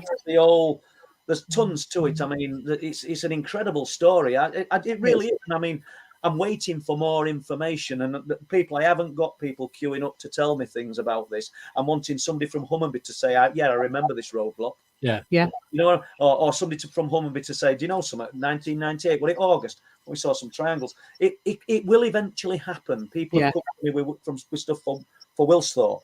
Yeah. So I'm hoping it will happen. And it's only through shows like doing things like this. Yeah. That you know, because where else do you get a chance to talk about something as bizarre? So somebody might have a mild interest in it and think, bloody hell, yeah. Yeah. I do remember my dad saying to me, so that these things might happen. Yeah. Yeah. Just before we end it, Andrew, he is spraying the motor vehicles. He actually forgot the first incident. The first incident, Andrew witnessed it, and it weren't a washer. It wasn't a washer. He's prepping a car, and there's the toilet block and the office, and there were bits of wood and nuts and bolts on top of this office. Yeah. He said, and a piece of wood just come flying past his head, and there's a void, a dark space at top, and he said, and I'm looking at it, and I'm thinking one of them tools up there acting about. Do you know what I mean? And they were. Yeah. They came in afterwards. So so I did get the first bit wrong. It wasn't the first one. Wasn't a washer, it was a piece of wood. But what they all agree on, and what amused the other two, and I suppose Andrew even today, is both of them told me this. I had to ask Andrew. He said Andrew started becoming aggressive towards the phenomena. We'll call it the phenomena. Yeah. And so when coins would drop, he'd say to it, "Give me some coins I can spend." You're and other things like that. And he said, "Give me lottery numbers." You're rubbish. You're not powerful. I'm more powerful. And the boss said, "Stop it. You don't know what you're messing with." You know, and he warned him. You know, I don't know if there's hope to read into things there, but he warned him. He told him to pack in because, you know, you shouldn't be messing with whatever it is. No, you shouldn't be guarding something that you don't know anything about, should you? So the other two said he's doing a car one day, he's sort of prepping it. Well, we imagine he's bent down. He says, next thing, he's holding his head and he's spinning round on the floor saying, I've been hit. He says, and when we got to him, he said there's a coin stuck to his forehead, in the middle of his forehead. A coin? A coin. Yeah. He said, he took it away and there's the imprint of the coin in his forehead. And I've spoke to Andrew about it. He says, I just looked up, he says, and I could see it coming towards me like in slow motion and just slipped me in head. He said, and it left an imprint for a few days, apparently. Yeah. So what does that tell us about what we're dealing with? There's an intelligence that's, I don't just mean because it's an aggressive intelligence or an intelligence that's saying, pack it in, I've had enough of you. There's an intelligence that's thinking on a human level as well. Because I could find you, Andy, and you said, look, stop it. I've had enough of this. I could keep on doing it. I told you to stop it, and that's what it's done. Do you know exactly. what I mean? Like a warning, isn't it? Yeah. So kind of like being a bit sarcastic with it as well. Yeah. So I find the Hummonby fascinating. It is. And I've rang the industrial unit, you know what it is today, and spoke to them several times to ask if any of the members of staff have seen or experienced anything, and they don't want to know. I've not gone into great detail. I just said that something happened in the 1990s, highly unusual, and I write about these things. And I just wondered if any of your members of staff, or if anybody who came before you, because they've probably only been there a few years, have ever said anything. But they don't want to know. But I do know that people who used to supply them components, electrical parts, car parts, are still around, and they remember. people at Yeah. the Buffy Yeah. place remember. And these three who have nothing to do with each other anymore. Yeah. I don't think they're enemies, but you know, life's just grown apart. Yeah. They're all singing from the same hymn sheet. Yeah. You know, what I find fascinating personally, all of it, but the fact that neither of these three men have realised that they've all told me that they stood at the door looking down and they've not said, "How are we, Dave?" Yeah. Do you know what I mean? Or "How are we, boss?" They've just now looking down. I walked up to front of the building, opened door, soldier grabbed me, dropped me to the floor. Stay there if you know what's good for you. And they've all said the same story. And so I think there's something happened in between times that they've all forgot. Yeah. But I don't know what. Right. So if we're talking about a genuine UFO related event, do I believe that that one's occurred? Yeah, Ormonby and Wilson. I think it sounds like a boast, but I think I've probably looked into 2 absolutely amazing cases in UK that hardly anybody know about. Yeah. You know what I mean? You'd have to read Truth Proof 4 to get Ormonby. And I think I wrote about Wilsthorpe in Truth Proof 2. Yeah, you did. Yeah. Deb's saying, yeah, you did, because she knows more about books than me, because I'm so grateful, because what she's been doing, she's been taking paragraphs out of each account, haven't you? And well, I've been going through and getting the page numbers in the info and collating it into like code to send to Don for Don to put on the Truth Proof website. Yeah, and it's revealing patterns. It's really good, and I'm so grateful that you've took time to do that. You know, it's revealing patterns. You can see things emerging. There's certain months. You know, June seems to come up quite a lot. You know. Yeah. And, you know, I think we all know that 1963, 1967, 1980, 1998 for the triangle.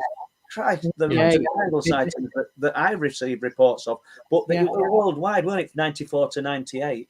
Yeah. So, anyway. And the Wallabies is the one that just blew me away. Oh, yeah. You know, that was crazy, wasn't it? In this country and in Australia simultaneously is just, what is that about? I can't remember exact month that it were, but or year, if I'm being truthful, which is a bit sad, isn't it? But I think it was 2011. Yeah. That Sowerby Hall have a little zoo, private. Well, not private because it's open to the public, but they've got a little zoo. A small zoo, yeah. Yeah, and I looked in Bridlington Free Press in archive, and it said the wallaby had been decapitated at Sowerby Hall Zoo. Kind of interesting. I mean, you know, gruesome, but sad for wallaby cat. Yeah.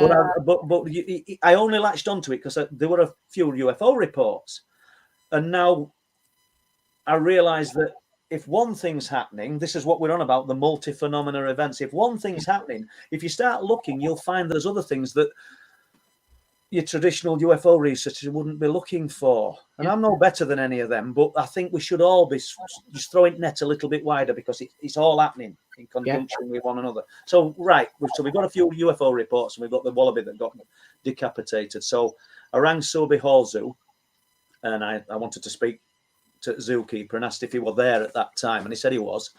And, you know, he was really helpful. Sometimes you just get nowhere. And do you want to come in? I'll tell you all about it. So I went to the zoo. I sat in his office and we talked about it.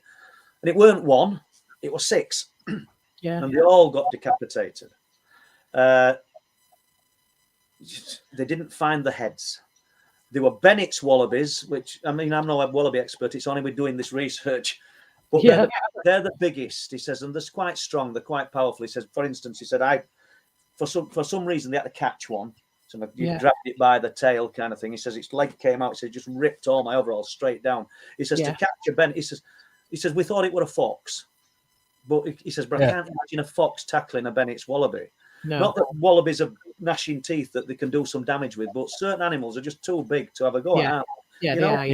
And so he didn't, even though they actually blamed a fox. Then I found out that the pub very close, well, next door to Sowerby Zoo, that they had a small, like, animals that they used, petting animals, rabbits and things. Their animals got decapitated.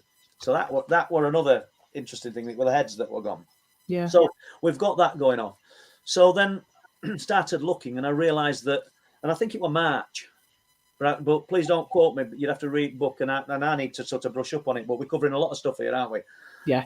Then I realised that throughout the United Kingdom, in small collections, and Hanwell Park, Hanwell Bunny Park, where people had got wallabies, they were getting decapitated in those months. Sorry about that. Can you get? No, you're all right. Oh, it's just taken me off screen. What's it like? It's okay. Right, there we go. So all throughout the UK, wallabies were being decapitated. Yeah. Right. I wish I'd got the months and the exact year in front of me, but I did. I wrote it. It's not a problem because that's what was happening. So you think to yourself, how can it be that? I've contacted a professor who'd been kind enough to look into big cat sightings and things like that. I think they call him Robin Allenby. I could have got surname wrong.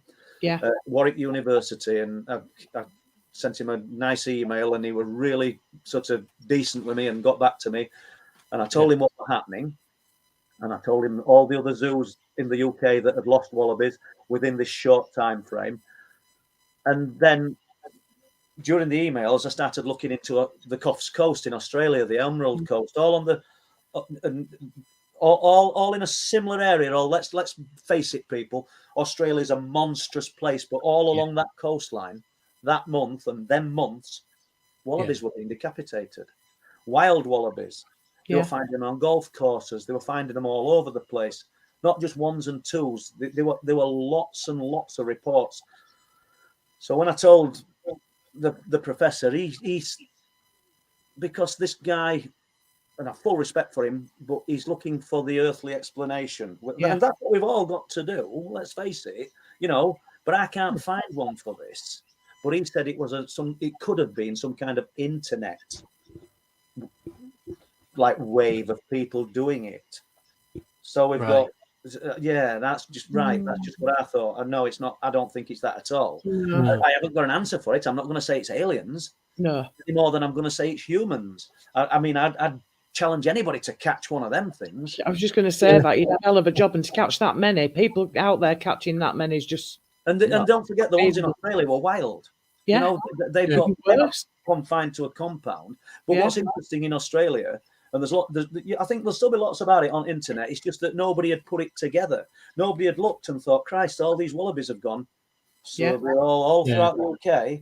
And then, hold on a minute, the same thing's happening in Australia. But when it were coming in papers, some tongue-in-cheek remarks in newspapers because they were blaming foxes in Australia. But the people in some of the reports said we're looking for a fox with a samurai sword because the cut is so clean. Do you know? So really, really baffling kind of thing. And same thing with animal mutilations that were happening on eastern North Yorkshire coast. Everything, not everything, but a lot of it were attributed to the jaw area. Yeah. So, and I come to think to myself, and this is sort of, it's land-based, it's air-based, it's marine-based. We were finding birds with trauma around the jaw, obviously dead. Yeah. We found arbor porpoise, little dolphins, huge holes through the jaws. And when I say we, I can't say that. I can say that friends of mine, rock anglers, have led me to these things. I've not actually actively been on rocks finding them, but I have been taken to them and seen them afterwards and and got photographs. I were the one on these fields with the sheep, with the roe deer, with the badgers and the foxes, all suffering the same fate. And for anybody that wants to say it's people, I'm not in a position to say it's not. But I challenge anybody to catch a roe deer. Yeah. When I've found these animals, I'm in a remote place. I've got lots of time. I sit my little dog down who couldn't fight a rabbit. Yeah. And I'll go through these animals, literally with a fine tooth comb, looking for puncture wounds, looking for a bullet wound. Yeah. Wondering why eyes have gone and there's no trauma around eyes. Wondering why this area has been carved out. Yeah. Wondering why the tongue's gone. Anal coring on some sheep. It's nuts. It's absolutely nuts. There were one, and I deleted pictures off my P900. Not that it would have made any difference, because I could show anybody any picture and say, that's that sheep. I'm just annoyed with myself. you know, when you've done it and you think, oh, get rid of all these pictures. There's about 2,000 pictures on it. Yeah. Said, oh, have I done that? Have I really done it? The farmer said to me, I think this was 2018. I said, I rang him up because if I were going to go up there, I saved him a job because he always had a look at his flock every day. Yeah. So I said, I'll be up there at 4:30 in the morning. I said, I'll give a shout 80 if there's occurring. Yeah. And he said, oh, I've lost a lamb. Now it weren't a little one; it'd be about as big as a Labrador, you know, half grown. I said, all right. He said, yeah. He said, I've been all around field with my 2 dogs in 4 before. He says, it's not there. I've lost it. I says, maybe a fox has taken it or something. So okay. Now they're all sprayed with a number. We'll call this 35. I actually think it was 35. I ain't got a picture anymore. So he said it's 35. Well, let's just go with that. So I get up there a few days later, and we'll say he told me on Sunday, and I get up there very early Tuesday morning. So this thing's been gone. He's found it sometimes. He's realised it's missing sometimes Sunday, and I get up there Tuesday morning, early hours. Open this gate, go onto the field, and I'm in the middle of nowhere anyway. Yeah. It's me and little dog. Sheep know me. They're brilliant as sheep. I'm not a shepherd, but I've got to like the sheep. Yeah. Even the other day I went up there, actually. And he said to me, he says, they recognise people for 2 or 3 years. I never knew this. No, I didn't either. And, when I first started going up, we'll get to this sheep in a minute, but when I first started going up, I mean, that little dog of mine's about as big as a rabbit. Yeah, he is, yeah. I think it must be the smell. And it don't matter if it's as big as a rabbit or as big as a wolf. They attribute that with danger. Yeah. So when I first started going up, there's 400 sheep at sometimes on these fields. It'd be like a wave of sheep that just clear as soon as they saw you. Yeah. So going up 4 and 5 times a week, they got used to me, and I'd just walk amongst them. Little dog did, they weren't bothered. He wasn't more frightened of them. Yeah. And I've not been up for a while, and I went up last week, and they're just same. They didn't move. You were right. He said they do recognise you. They know. So anyway, jump back to the sheep. I gets into this field, and I walk up, and I do like a grid of it.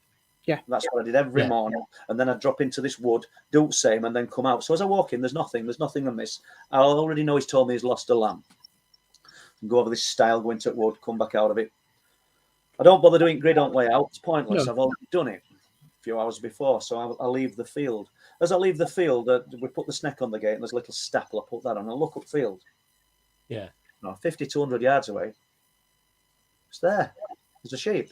It weren't there before. So I knew what it was instantly. Just I unbuckled the gate, gets my camera out, walks up to it, looks. It's clap cold. Put my hand on the side of it, but it's not swollen because when they've been left a while, gases build up and they become. And it's clap cold. It's lost a front left leg. It's lost both eyes, and it's got some jaw stripping. And I take some pictures of it, and I'm puzzled. And I get on my phone. I leave it a bit because I don't want to get him up. And it's 8 o'clock. I said, you know that other day? I said, what?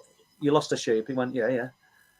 I said, well, and I told him the story, and I'm not even sure if he believed me. He didn't say he didn't, but his reasoning, when I tell you what he said happened, is that's just people finding it logical or trying to find logical, in my opinion, because I would have seen it. As soon as you open gate, you can't miss it. On a green field, 50, 100 yards in front of you, a white object as big as a Labrador laid on its side. So I said, what, it number 35? Bearing in mind, people, I don't remember the number and I haven't got the pictures anymore. He goes, yeah. He says, why? I said, well, it's in field. Slap bang in front. You couldn't miss it as you drove through with your truck. Your 2 dogs wouldn't miss it. And I said, and I told him what had happened to it and injuries. I said, I've left it where it is. I said, if you want to drive through now, I'll wait for half an hour. And he said, maybe a fox took it and brought it back. It weren't open. I'm sorry for sounding macabre. There were nothing eaten. Front left leg gone, eyes gone. Oh, there an ear gone, and some jaw strip. Nothing eaten from this animal. No soft underparts touched, anything. No. And his analogy was maybe the fox brought it back. No. And this guy's a lovely bloke. I've really lots of time for him. I like him, but that is just the human condition. We're looking trying to fit it in. That fits within what you see, because there isn't a I don't mean this was totally woo. Yeah. But jumping to the alien experience, the abduction experience, the cryptids, there isn't a place inside your mind for it to fit. No, they're in. So, you know it's real, but the only proof you've got is in there. Yeah.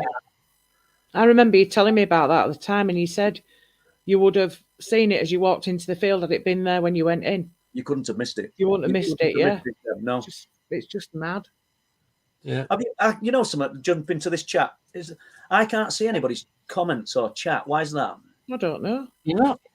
No. Should be down the side. That, see, I'm looking at the chat as you're talking, and people are commenting on stuff, but I can't see some of the comments What that they're commenting people put on for them to reply to. Yeah, that happens a lot. I don't know what. Yeah. It's I like don't know if it's YouTube. Well, I didn't want to touch on it in case we went off air, but I can see private chat and comments. I'm thinking if I press on comments, I'm probably going to see. If you tap comments, the comments will come up. Yeah, and I'm supposed to be a good researcher. There we go. Right. See, Brain of Britain, found it. I've got a question from our Lee Roscoe. Hi, Lee. You're right, mate. Paul, what place in good old Yorkshire has the most sightings of anything paranormal? Also, why do you think this is? This in all your years of research. Also, big Happy New Year to the Sinclair family. Well, thank you very much. Happy New Year to you, Lee, and everybody else. I see Tino in there. I can see people now. It's good, isn't it? There you go, you see. You missed out on you know what you're doing. I've just got it in last half an hour, guys. Sorry. So, I don't know. I think, I think, Lee, the area where you research, the area where Andy looks, you, Deb, and I don't mean you're not looking hard enough. I've just been fortunate that I've spent hours and hours and hours at it. You're probably working 8 to 12 hours a day. I don't know. But this is work. It's hard. But what I'm saying is I absolutely bury myself in it. Yeah. So maybe the places in Yorkshire are no more prolific than the places Winter Hill or the places that you're looking at, Andy. I think information is out there. If I were going to say anywhere, if somebody wanted me to say where would they have a good chance of seeing these spheres of light, I'd say get to Bempton and get to Flam or Speeton, which are all within 3 miles of each other, and spend some time observing there. You might not see it first time, second time, but the probability is there. Do you know?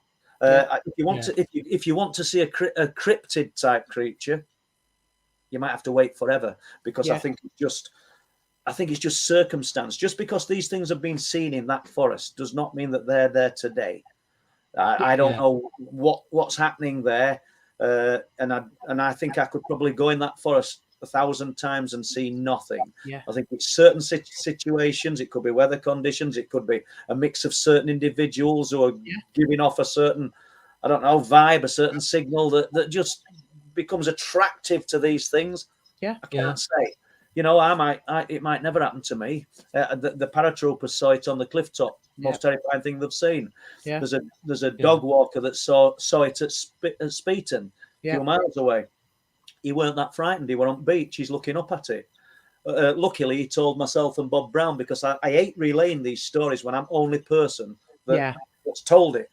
Because I can't prove it anyway, because I'm only relaying a first-hand account. And you either take my word that they've told me that, they could be lying.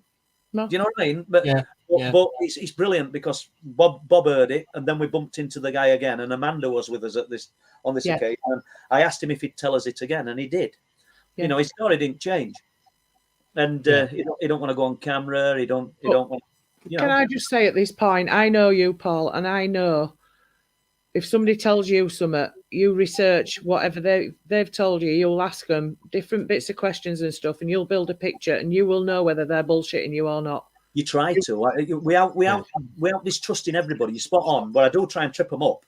Yeah, you do. Yeah, rightly so, because you want the true story. You don't want to find out that you've told this great big tale about what they've experienced to find out that they've just made all that up. Well, I'll tell you something. I won't go into detail in any way about this, but I wrote a story for Truth Proof 4. Yeah. And it was just under 9,000 words. So I spent a lot of time on it.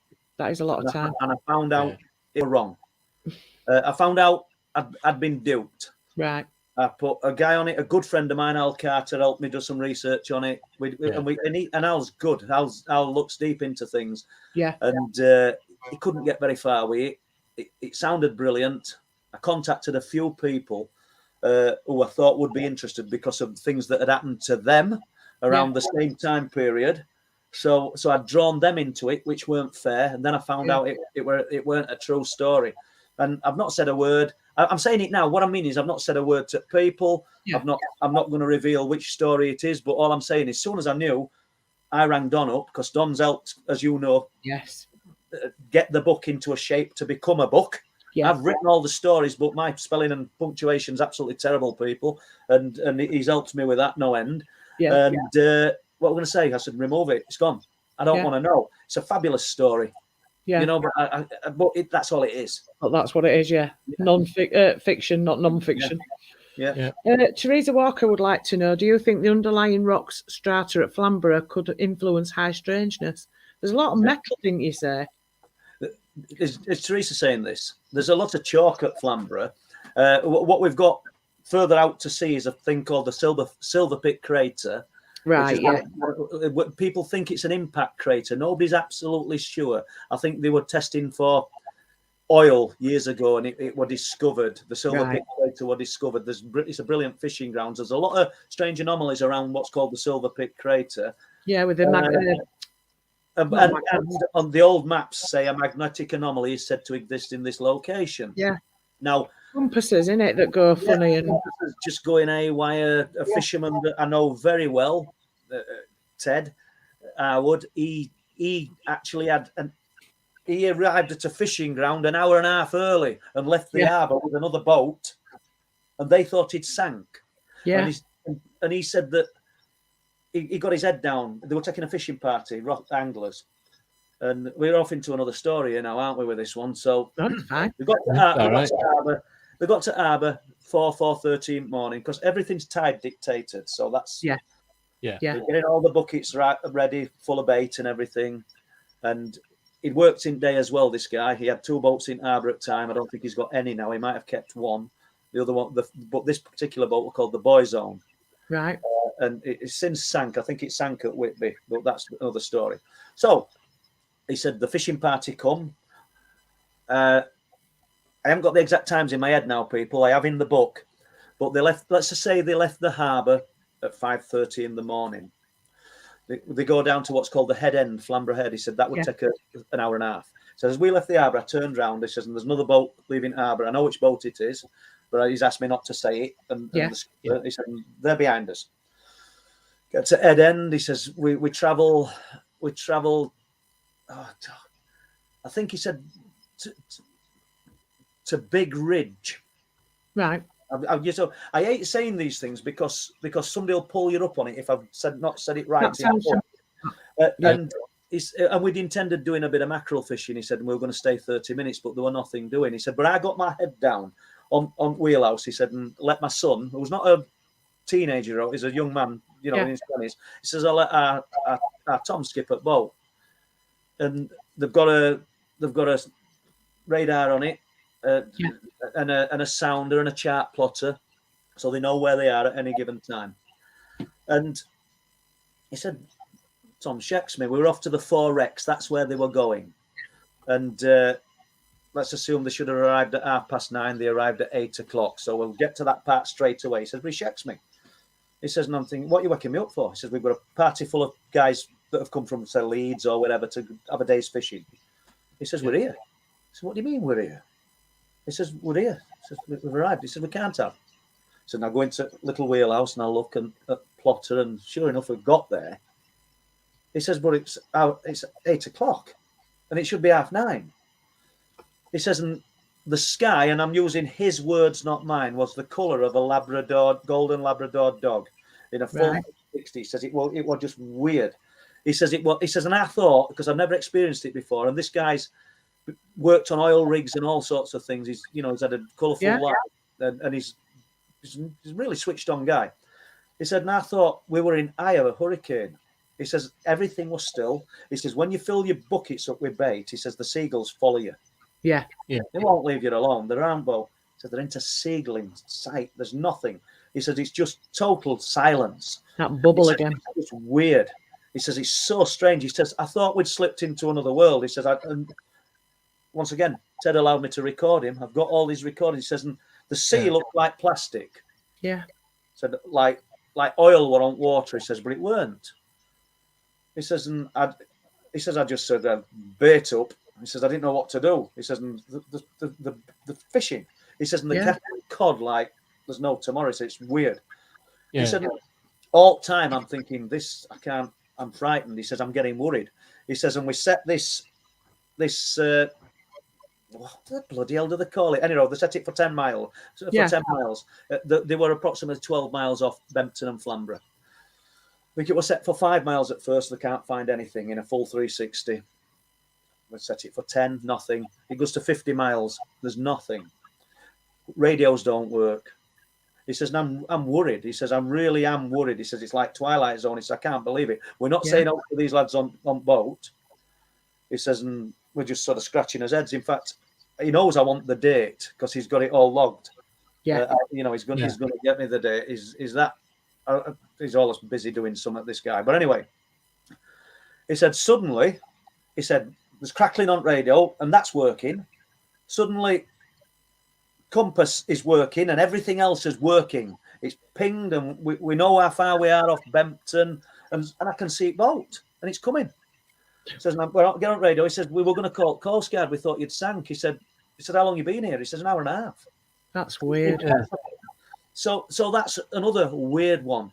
And in this weird zone, if we call it this weird zone, I mean, what people have got to understand when I'm relating these stories, I'm not fabricating them or making them up. These are real people that have told me, and wherever possible, I put a real name to them, so I can be stood in. I can be stood to account if I'm lying, and we know it's not.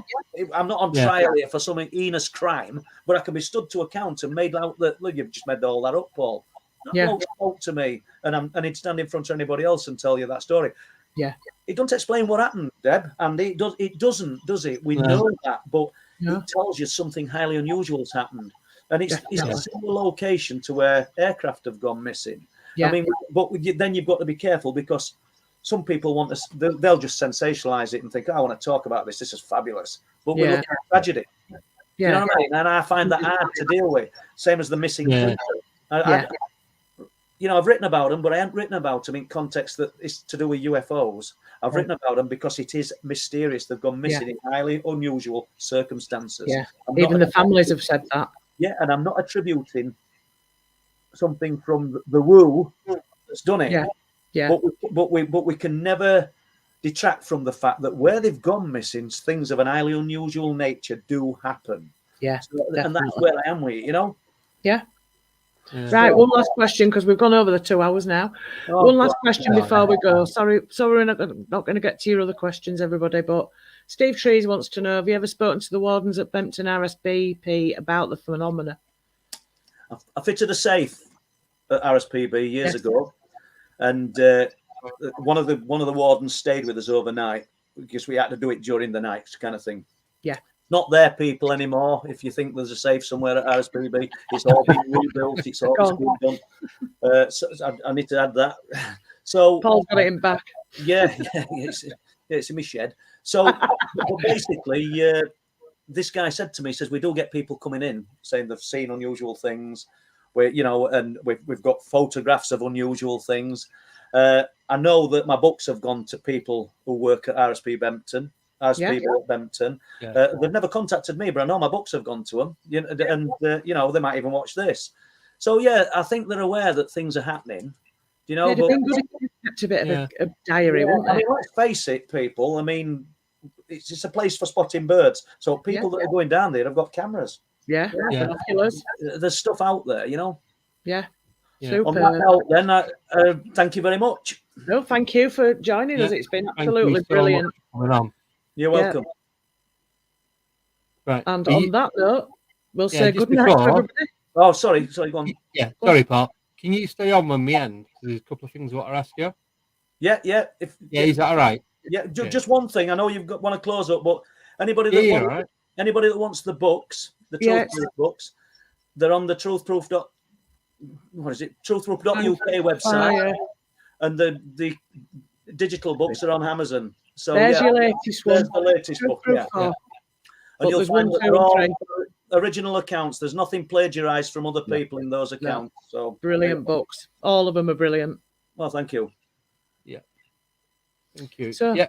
So I can see that. Thank you, Alison, Warren, Kelly, Nelly, everybody else. everybody, thank you. Stu, thanks for joining us. Yeah. Oh, I need to say thank you, Joe Weeks, for doing the moderating because I got told off yesterday for never thanking her. Yeah. Yeah, thanks, Joe. Joe, Joe, Ralph, Lee, Stuart. It's all good. Thank you. Yeah. Steve. Yeah. So, yeah, See you massive thank you to everyone for coming on. Don't forget, next week we have, who do we have, Deborah? Don't ask me. I know Paul's here tonight. As long as you can see him. That doesn't count. You've got your post-it notes on wall. You tell me. Put them all down. They're all in there now. Great. Pendle. Sorry? Podcast. Pendle podcast. Oh, we've got Craig Bryant. Yeah. I'm glad you remembered without any prompting. Sorry about that. Yeah, Craig Bryant next Friday. So do join us then. Is it Pendle Paranormal Podcast? Yes. Or Paranormal Pendle? Either one. Yeah. He does both. Yeah. Don't matter which way around. We know where it is. Yeah. So, yeah, massive thank you, everyone coming on. And we'll see you next Friday at the same time. We will. Take care until then. And good night. Good night.